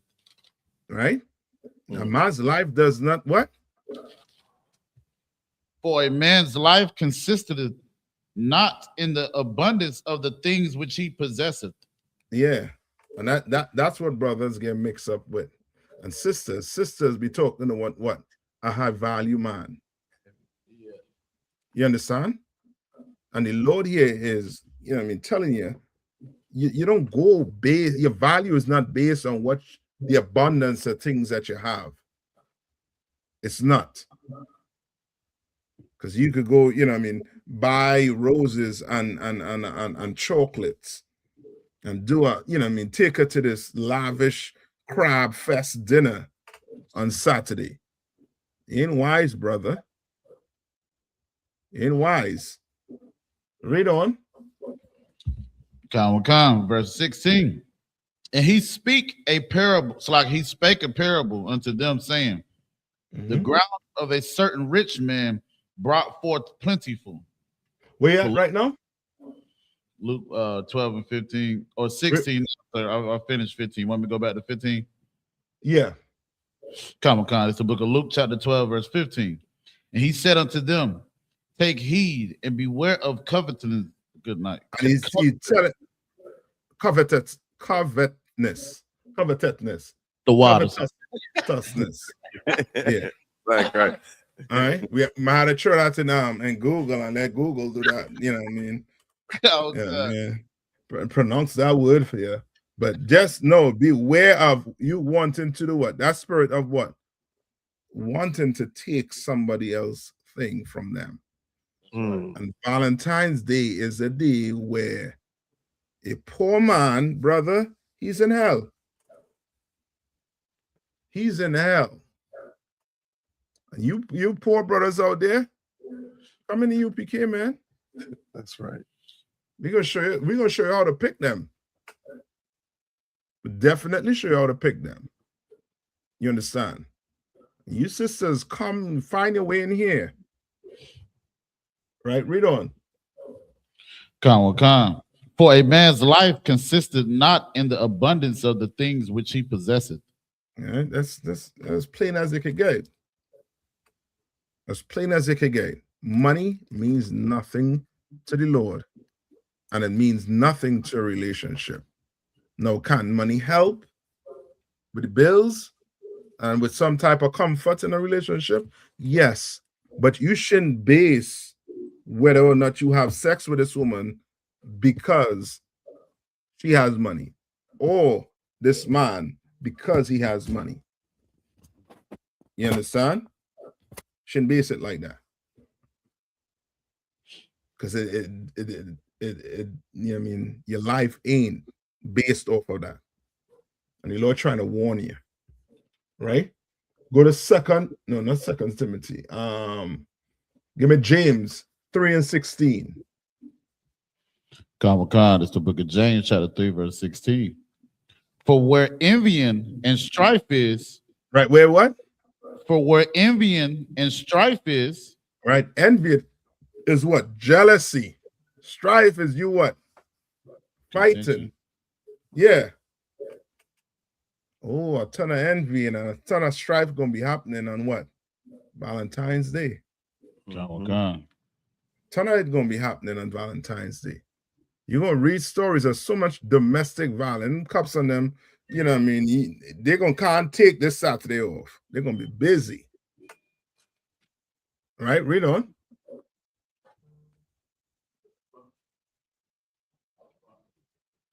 So, like, if I may, the book of James, chapter 3, verse 16.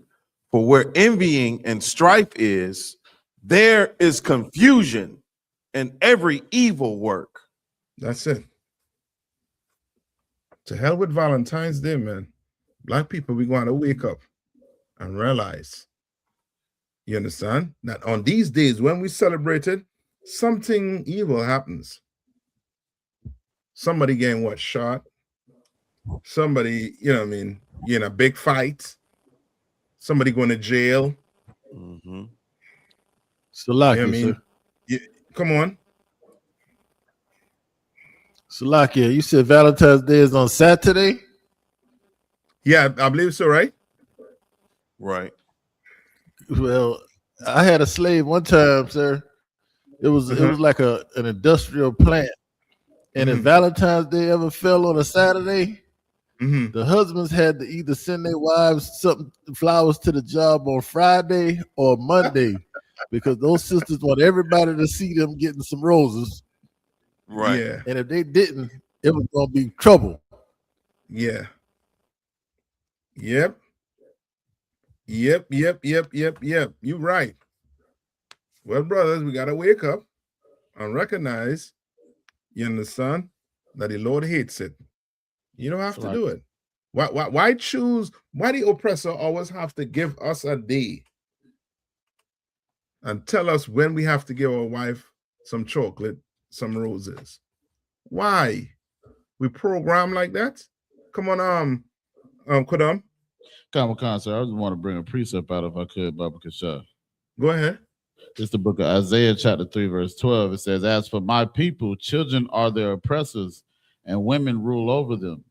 Yes. O my people, they which lead thee cause thee to err and destroy the way of thy paths.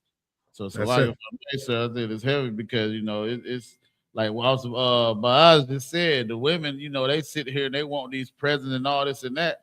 You understand? And it's kind of like taking away the manhood of the man. Like, if you don't get this, I ain't gonna give you none. Something, you know, it's a lot.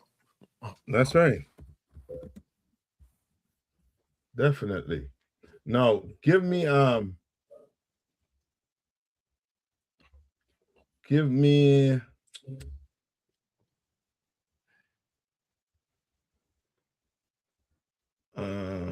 Ecclesiasticus 11:17.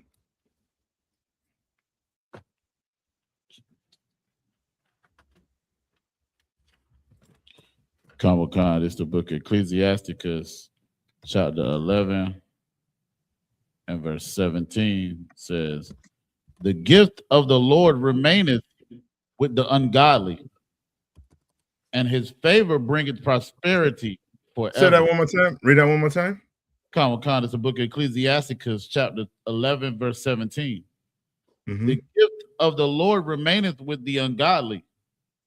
With the ungodly? And his favor bringeth prosperity forever. No. Read it one more time. Godly. Comic-Con. It said Ecclesiasticus 11 and 17, right? Go ahead. Comic-Con. The gift of the Lord remaineth with the ungodly. Salakia. Godly. No, it says ungodly on mine. Salakia. You see that? Yeah. Ecclesiasticus? Yeah, so like this 11 must and be a 17. typo, sir, because It's a- mine it's- is saying ungodly. Yeah, it says godly. Okay, Comic-Con. Salakia. The gift of the Lord remaineth with the godly, and his favor bringeth prosperity forever. You understand? That's what you're supposed to be looking for. That gift.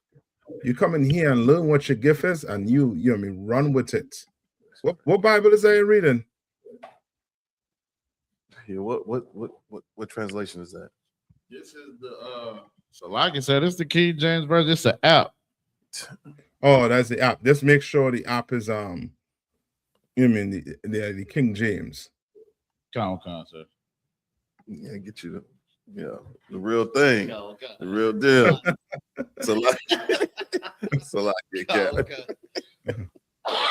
Find me in the Old Testament where it talks about the woman losing their vintage.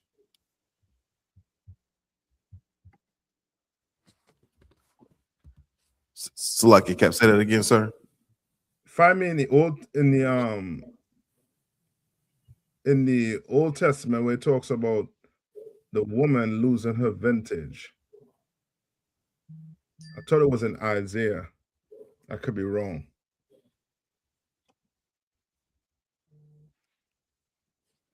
Right? So like you say, All you talking about where they walk with wonton eyes and things like that? No. That's Isaiah 3 or something like that, around there. Oh, okay. Let me see. You know what? It could be around there too. Hold on. All right. Any more questions?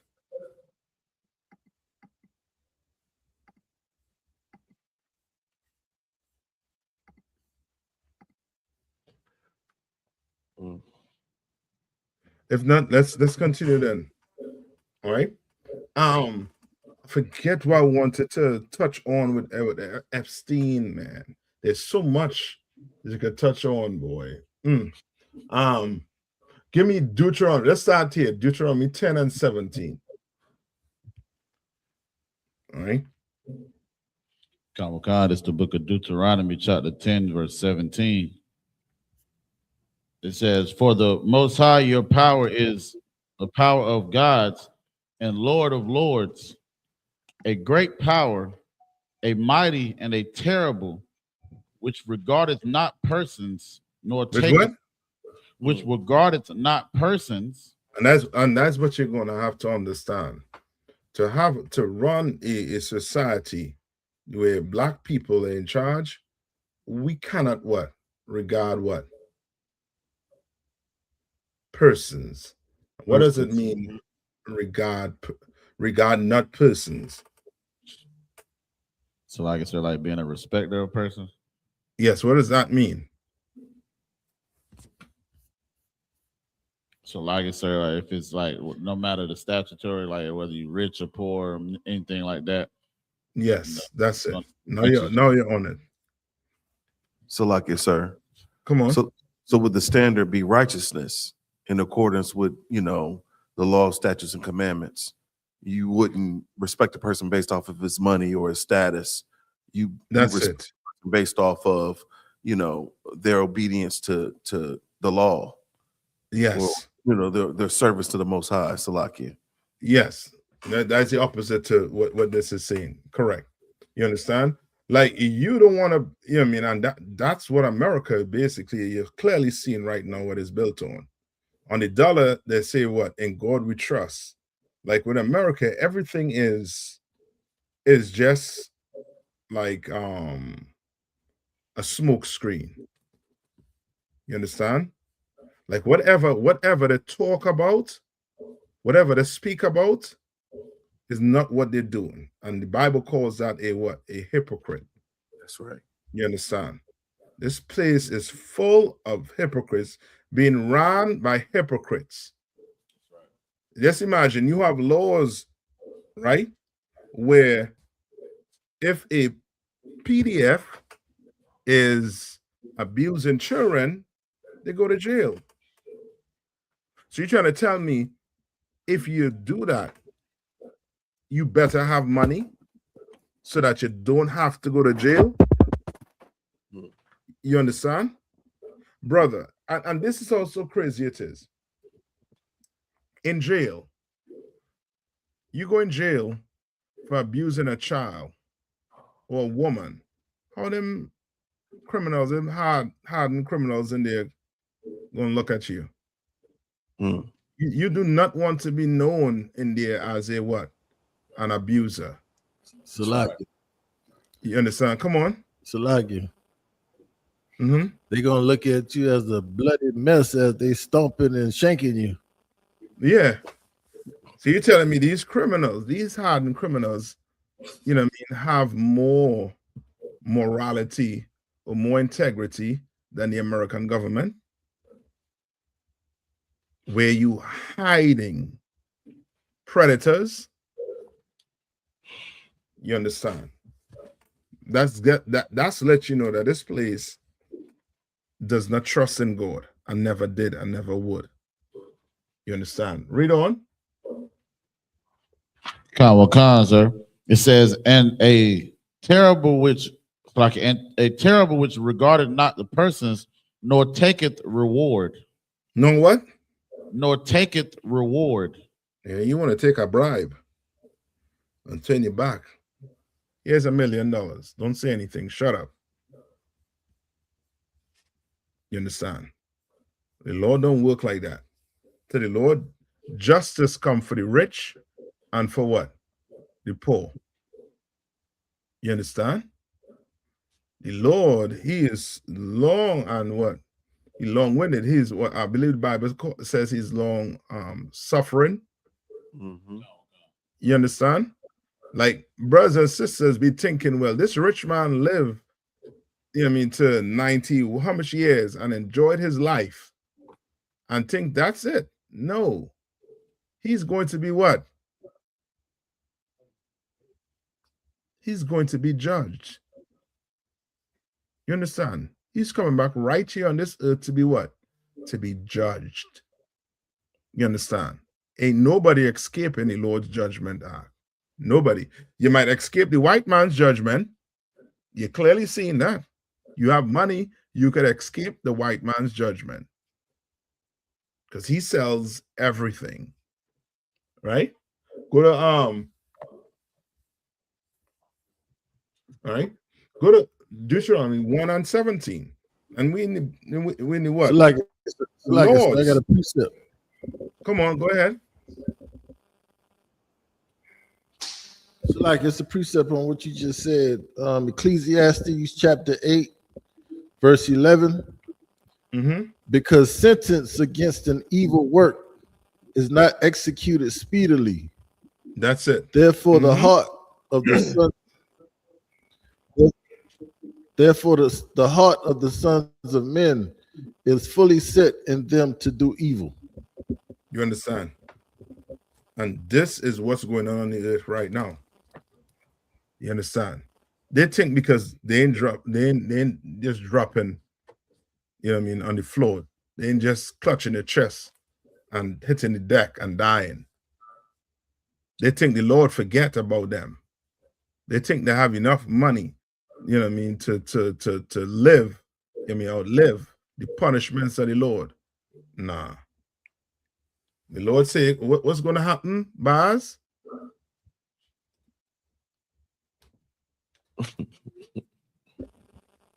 So like Baz, what is it? It Go says, ahead. Ecclesiastes chapter 8, verse 11. Because sentence against an evil work is not executed speedily. Therefore, the heart of the sons of men is fully set in them to do evil. Well, there you have it. There's a government. There's a democracy. There's a capitalism.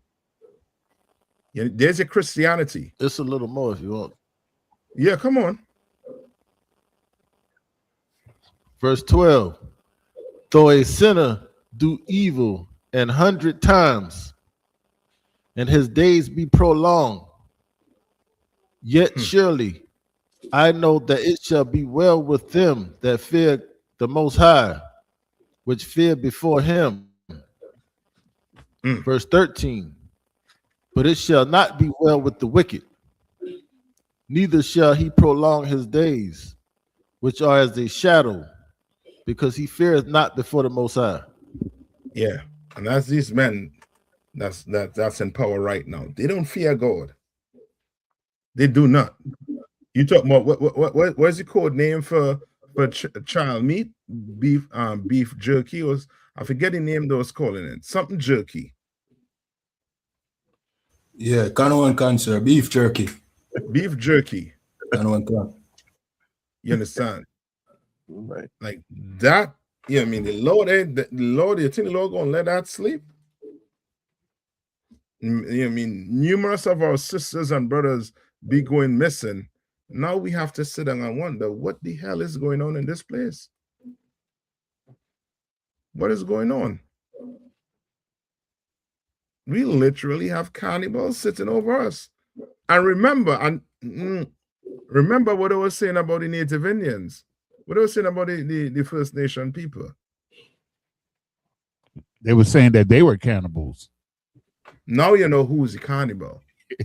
Whatever he is saying about you, or he doing it. If he using this and saying you are cannibal, you are this, you are that, or he doing it. So like I said, it's in the Epstein file. Come on.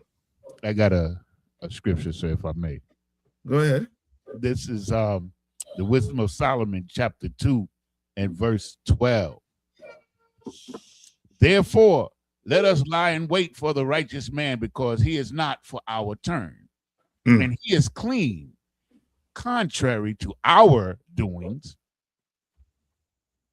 Yeah. He upbraideth us with our offending the law, and objective to our infamy, the transgressing of our education.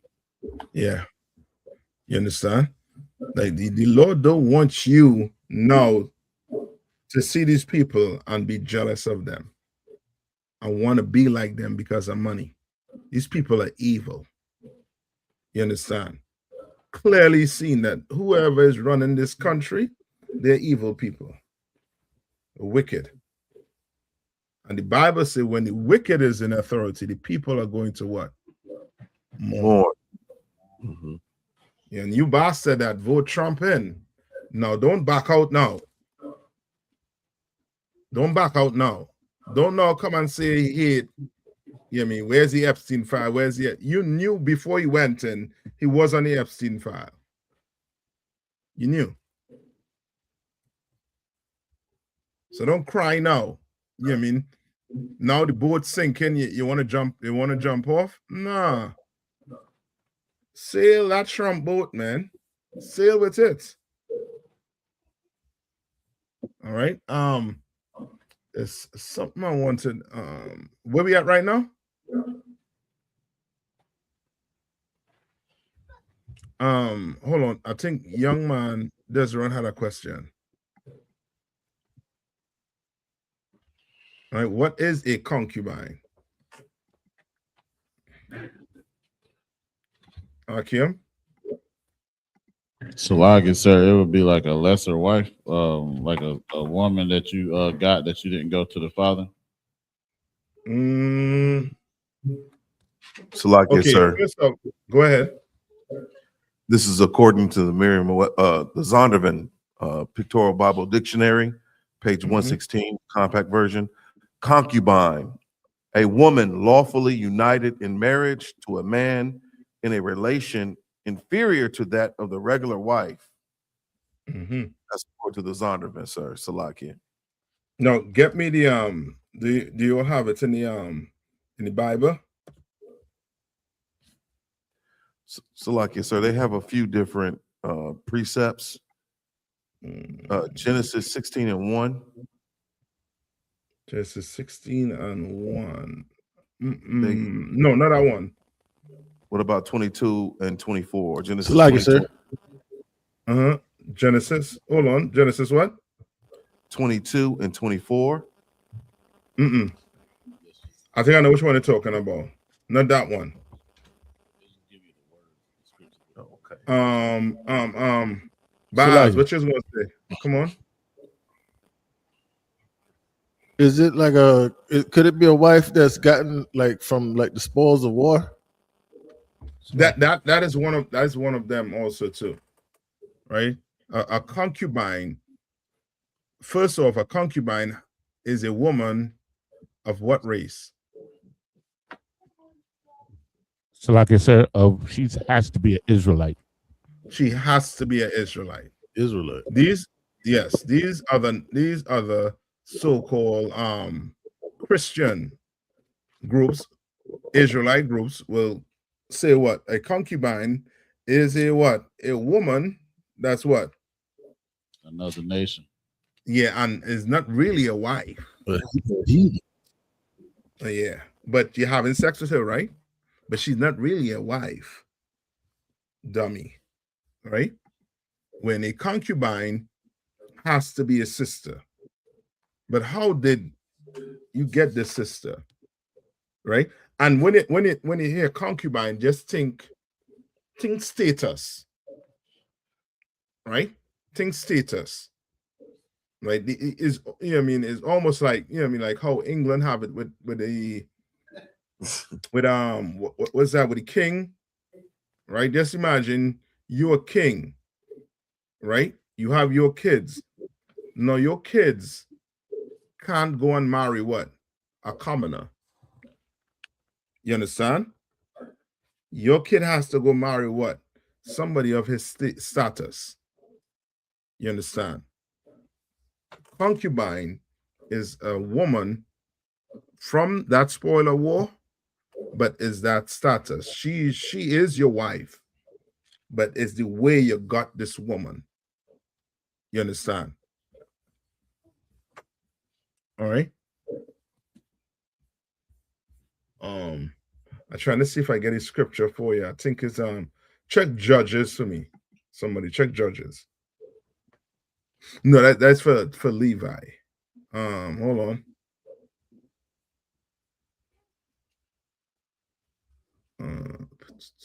So like it, sir. Come on. So when they had to shave their head and all that, clean the nails off and all that stuff. Yeah, give me that. All right.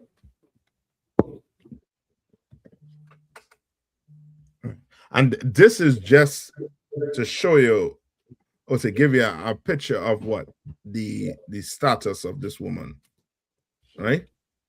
So like it, sir, I think it's Deuteronomy chapter 21, verse 10.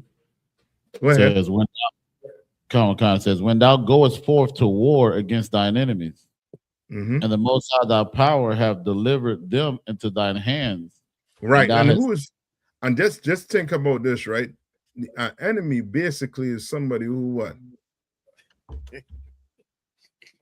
Who's an enemy?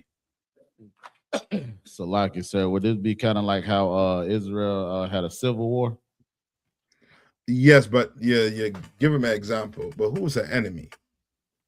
An enemy is anybody that basically come up against God's chosen people. Sometimes it might be your own people. As you were saying when we had that civil war. You understand? And this was around the time of what? With Benjamin. You understand? When Benjamin, you understand, abused the Levites, that priest's wife, till she died. You understand? And Benjamin went to war with the rest of the nation and it was almost wiped out. You understand? Right? We would have been an enemy to the Lord, Benjamin. You understand? That's why we lost. You understand? Right? Read on. Come on, verse 11. And seest among the captives a beautiful woman, and hast a desire unto her, that thou wouldest have her to thy wife. Right. And you recognize it's saying enemy, but it's not giving you what, it's not saying what? This is a heathen. Right. That's right. Because in the back of your head, you just want to sleep with a white woman. Right. You understand? This you looking for example. And now I will ask you, did you conquer white people? Did you conquer a father? And guess what your answer gonna be? No, but what? Mhm. Is So she like a I said, spoiler? Come on. Salaki, sir. you can't keep a Those law fake by Israelites, Hold the on. concubine. Yeah, hold on, Baz. Something up with the yeah, with the because audio. he can't hear me at all. Yeah, So go what ahead. if I may say, it's like you can't keep a law by breaking a law. You can't marry heathens. That's it. So Yeah. it has to mean your own people. It has to mean that because it's not it can't be a contradiction there. Yeah, can't. You understand?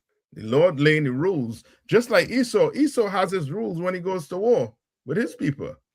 He has his rules. He tell you can't use what? Cluster munitions, but yet he will still pull out one or two and pop it off. You understand? They have rules. Well, the Lord laying down rules when we go to what? War with each other. You understand? Right? Read on. Check. Come on, sir. It says, No, hold on. By odds, what you was gonna say, Salaki?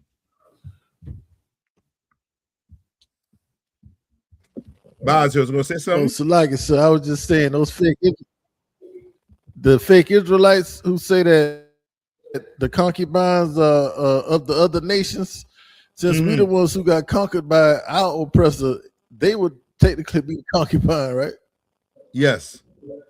They're the concubine. Negro. Right? Read on. come on, sir. Said the seest among the captives a beautiful woman and has a desire unto her, that thou wouldest have her to thy wife. Verse 12. Then thou shalt bring her home to thine house, and he shall and she shall shave her head and pare her nails. Yeah. Verse And this here is, you know what I mean, it's showing you, you know what I mean, that, you know what I mean, you gonna let this what? You trying to what? This woman more than likely would have been dead to you, you know what I mean? Could have had, you know what I mean, hair could have been messed up, nails could have been messed up, you know what I mean? And you basically going in and trying to clean her. That's right. Up. You understand?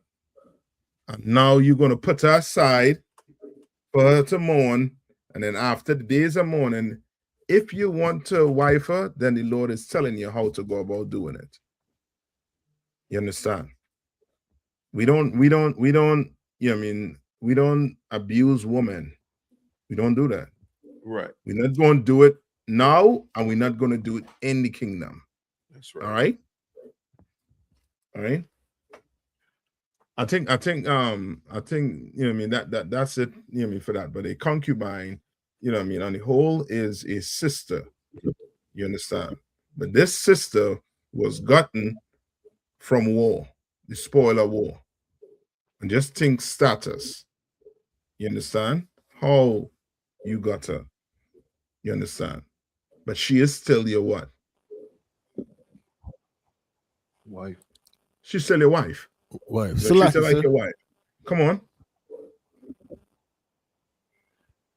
So, like King Solomon had 700 concubines, if I'm not mistaken, and his reign was pretty much free from war, right? Because King David did most of the warring. So would it be fair to say that he got his concubines from down from King David wartime? From who's Solomon? Khan. Yeah. Because he didn't really go to war, right? Okay. So he couldn't really it don't make mention of him going to war, but I don't mean he had to quell something that was going on. You understand? Just think, you know what I mean, as a people, you know what I mean?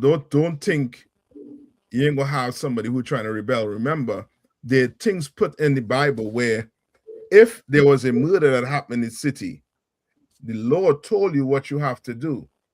All the men in the city have to what? Come to a specific place, wash their hand. You understand? There's certain things you're gonna have to do. And if that person didn't show up, then guess what? Then more than likely he's the what? The person that committed the crime. You understand? So which means who knows what was going, you know what I mean? There could have been, you know what I mean, little things he putting down. Because remember, in King David days, what it is, before King David got on the throne, there was a war between the tribes. And when he came in, that's why David said, what? There's too much blood on my hands. Solomon, you're going to have to build the temple. That's right. You understand? And again, don't so much think you have to win. You have to go to war for this concubine. Think more so status. Like we still thinking it's we had to go fight and unalive her parents and now, you know what I mean, her family and take her. Think these could have been women who parents were poor. You understand? You understand what I'm saying, Baz? Baz, you there? But Baz, you there? You'll understand what I'm saying, right? This woman, I got you. That Solomon had could have been women who were what? Who didn't have status. You understand? So he had what? 700 concubines. Right? But that doesn't mean they were what? Because then they said that what? Then who will be the strange woman? You understand? So the strange woman and the concubines are two different. You understand? Concubines is your sister. Right? It's just the status, based on the status. Come on. So like you said, so like with Solomon, like he was like making a lot of deals with heathens. And then he would take their daughters for wives. Right. But those would be considered what? Concubines, right? No. What would that be considered? I don't know, sir. Go to it. Go to where it says he has 700 concubine. I believe that's in what, Kings, 2 Kings? Sluggish. And it basically it's only two ways. It's only a wife and you got concubine. There is no outside other woman entity like a whore or a slut or a prostitute. It's either you got her the traditional way, going through the father if he's alive and doing that whole process, or the father was dead because you killed him, and you got her that way, and it puts the status to be lower. Like I don't see there's no third option here. Yeah, there's no third option, but just to clear it up on the concubine for Solomon. All right, who got it for me?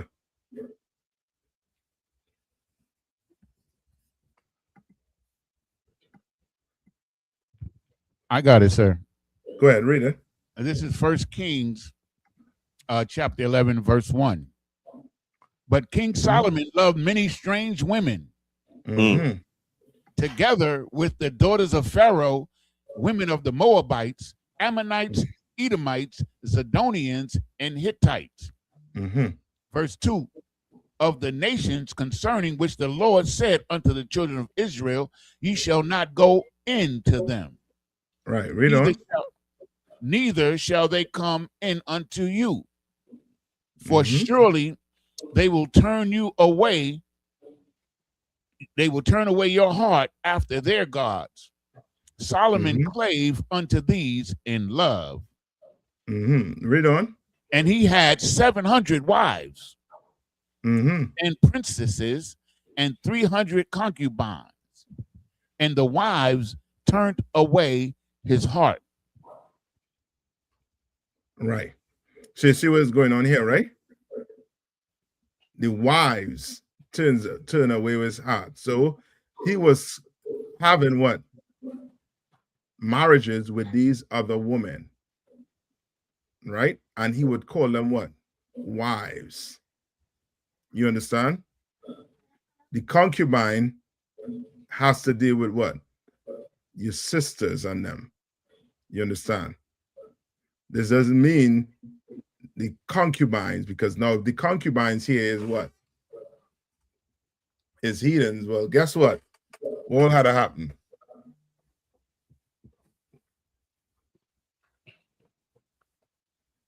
Then we have a contradiction. You understand? When there ain't no contradiction. You understand, Yana? Con, I understand, sir. Mm-hmm. All right. So the heathens, he told you about them up here in verse 1. Read verse 1. Con. But King Solomon loved many strange women together. Those are right. So these strange women, you understand, are these what? Heathens. Yes. You understand? Those were the heathens. And he married them and call them his what? His wives. Wives. You understand? All right. All right. Any more questions? I know we up on the time. Lucky, sir. I got a question. Right. So just quick. This the difference between a concubine and a wife just has to do with status. When I say status, meaning the status of this woman, right? If you didn't get her from what? From war, right? Which you kill her parents, you know what I mean, her people, and took her and brought her in. You understand? Or the status of that woman, whether she was what's the word they use in English people? Low-born. You understand?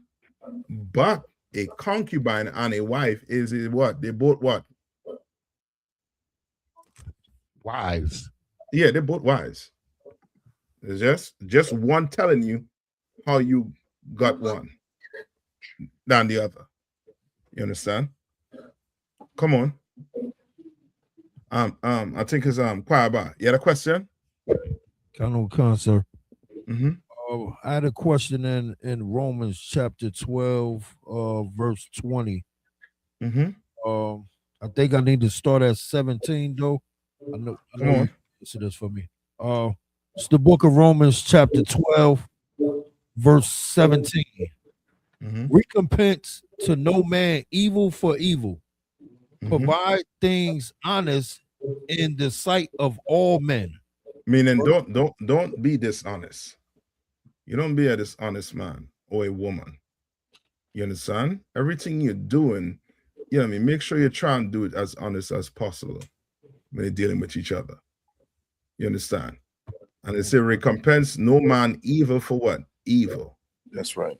You understand? Like you don't take correction into your own hands. Somebody doing something wrong, you come and get the counsel and let the counsel decide that judgment.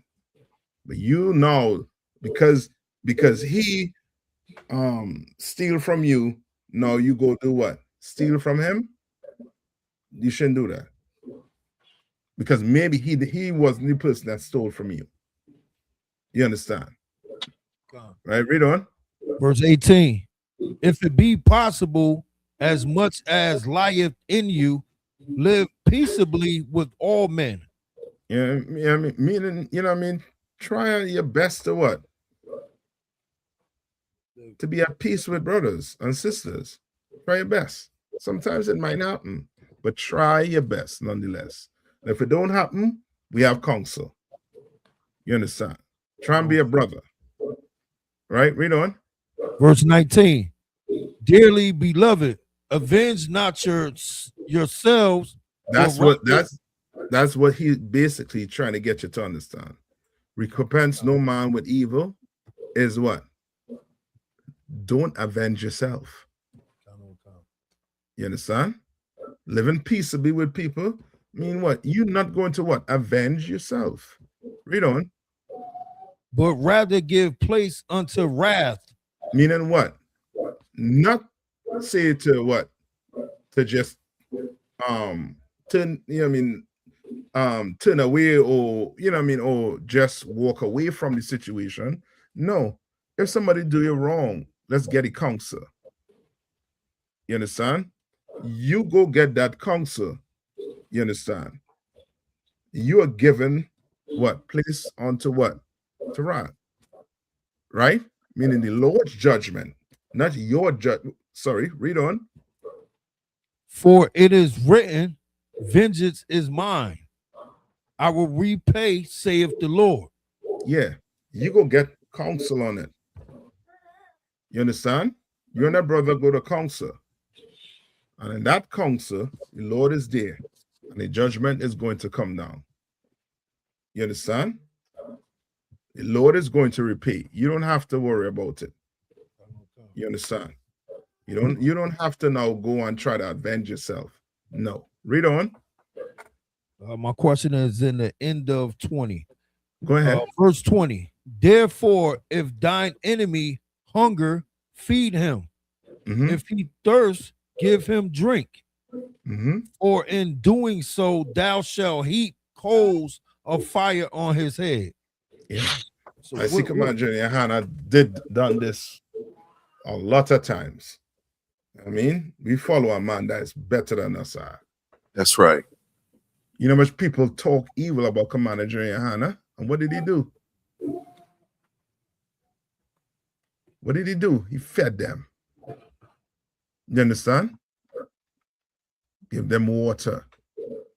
And in that, you're doing what? You were heaping coals of fire on their head. Meaning what?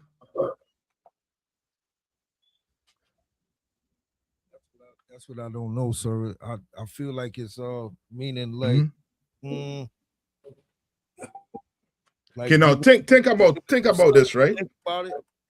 Think about this, right? Would you want Yanaza to take a shovel with coals, hot coals, and put it in your head? Now, think about it like that now. Remember, this person is your what? Is your enemy. But the Most High is telling you to do what with him? To feed him and give him break. To not pay his evil back with evil. Yeah, don't hurt him. It says for the Lord. The Lord will repay him. Yes, the Lord is going to see that you're not the problem. You're not the issue. Where's them people that wear the sackcloth? Nowhere. And sit on a couch. They're nowhere. You understand? You don't see them no more. You understand? And these other groups that want to talk evil about Commander YAHANNA, wait and see what's going to happen. You understand? And I'll bring it back to you. You know what I mean? It's simply, you now are not going to do what? You are not doing what? It said it above. You're not doing what? They're trying to stick to you not doing what? What are you not doing? I don't know. Not entertaining it. You're not avenging yourself. You're not doing it. You understand? You taking it to counsel. You letting the counsel decide it. You understand? Now, if this person still wants to act, you know what I mean, foolish or stupid, guess what? Hey, shalom, brother. Hey, shalom, sis. How you doing? You good? You're hungry? You need something? water? Need some food? You understand? The Lord is telling you he's going to deal with that person. You understand? He's going to deal with them. Read verse 21. Verse 21, be not overcome of evil. Because somebody do a wrong act. Tonight they have to pay. Yeah, see a woman, you do a woman some evil. Oh, not tonight. No, we gonna get this over with tonight. You understand? Do her some evil. She want this taken care of tonight. Brother, somebody do something. You want what? You want revenge tonight. You want it done tonight. But Paul is saying what? Be not what? Salaki, sir. Come on.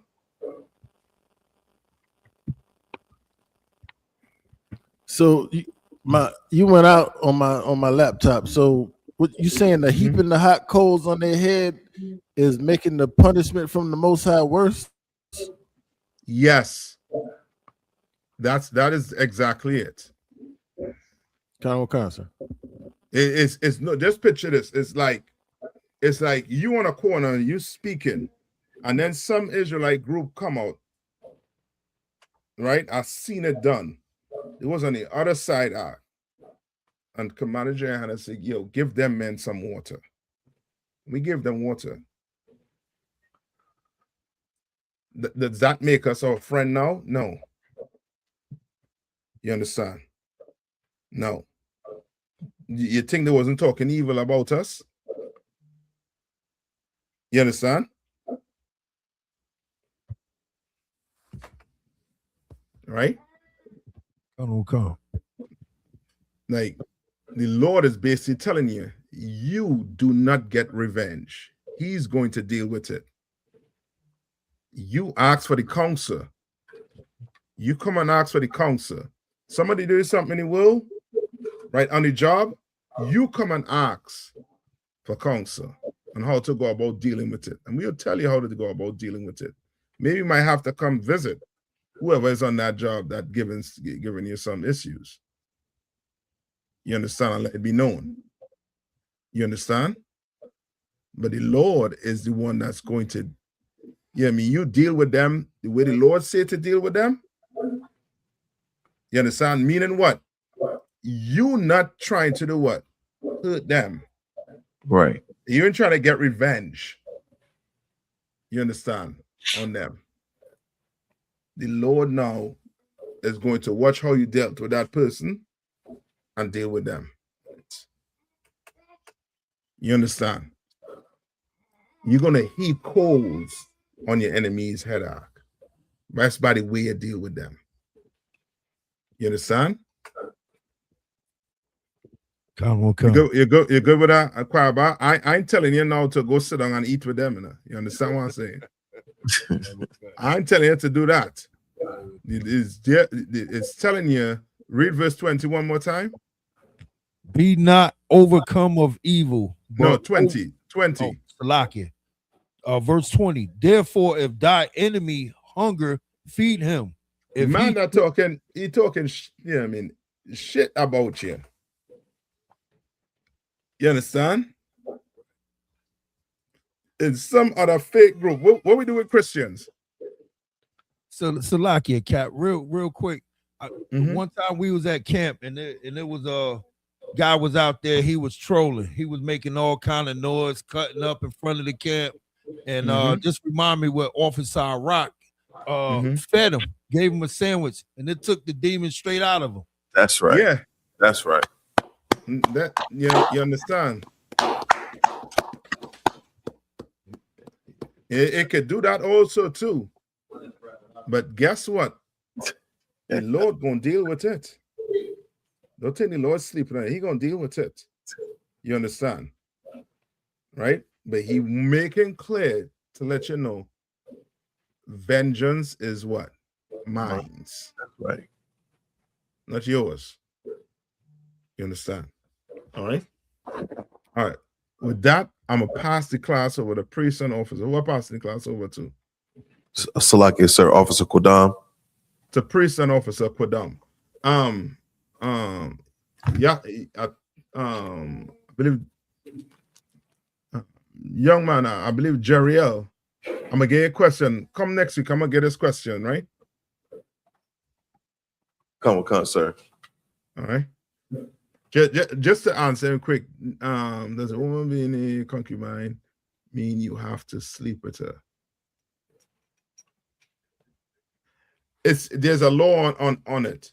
You know what I mean? It's telling you if you want her, come next week. We'll get a law on the concubine. I believe it's where what's his name? Kowal, where he was reading it in Deuteronomy.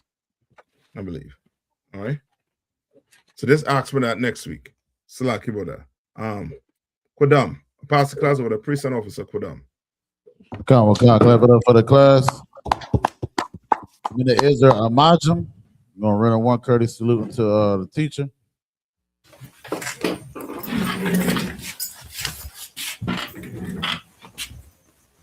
Mina Israel Amajim Shabbat. Amajim Barak. Yahweh Shimi Awashab. Yeah, how about Shimi or Shai Brakathum? Got Matah, saw him in the turn. Sisters Imajim in the stand, Baba Kisha. Mina Israel, we're going to run a one courteous salute to the sisters. Mina Israel, Imam Shabbat, Imajim, Barak, Yahweh Shema. Yahweh Shema, Taba, Shema Shai.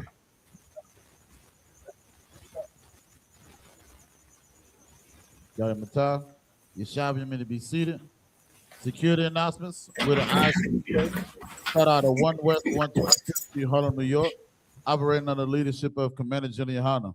Rule for new brother and sister. When a new brother and sister comes into the school, they are off limits for 6 months. They are to be saluted only. They are here to share themselves of the world. If they need transportation, the teacher will arrange it. After 6 months, if a brother or sister has an interest in a particular person, he or she must get permission from the head to speak to a brother or sister. There is another 6 months in which the brother and sister will court each other. After this 6 month period, the brother and sister will get permission from the head to marry. Tithes, which is a commandment. Numbers 18 and 21, Malachi 3, 8 through 10, means 10th in the Hebrew, ma'ashara. 10% of every penny of any increase the Most High gives you, give to the treasury department or teacher. Priest fund, free will offer for priests, not mandatory. Whatsoever amount you would like. Upcoming holy convocation is the Feast of Purim, which will be the 14th day and the 15th day of the 12th month, which is Monday, March the 2nd, and Tuesday, March the 3rd, 2026. You can find in the Esther, the 9th chapter, to the 20th and the 31st verse. You understand? Reminder, listen, we got the Passover. You understand? Houston, Texas, man, y'all already know, man. Get your $200 in order. You understand? Get all your affairs in order. Consult with your camp leader. You understand? If you need any help with anything, man. You understand? If anyone want to be a troop in the school, to start wearing all black boots, shirts, pants, headband, and scarf. And with that, class dismissed. That's right. That's right. You got it? Share this real quick. Like this in the class still.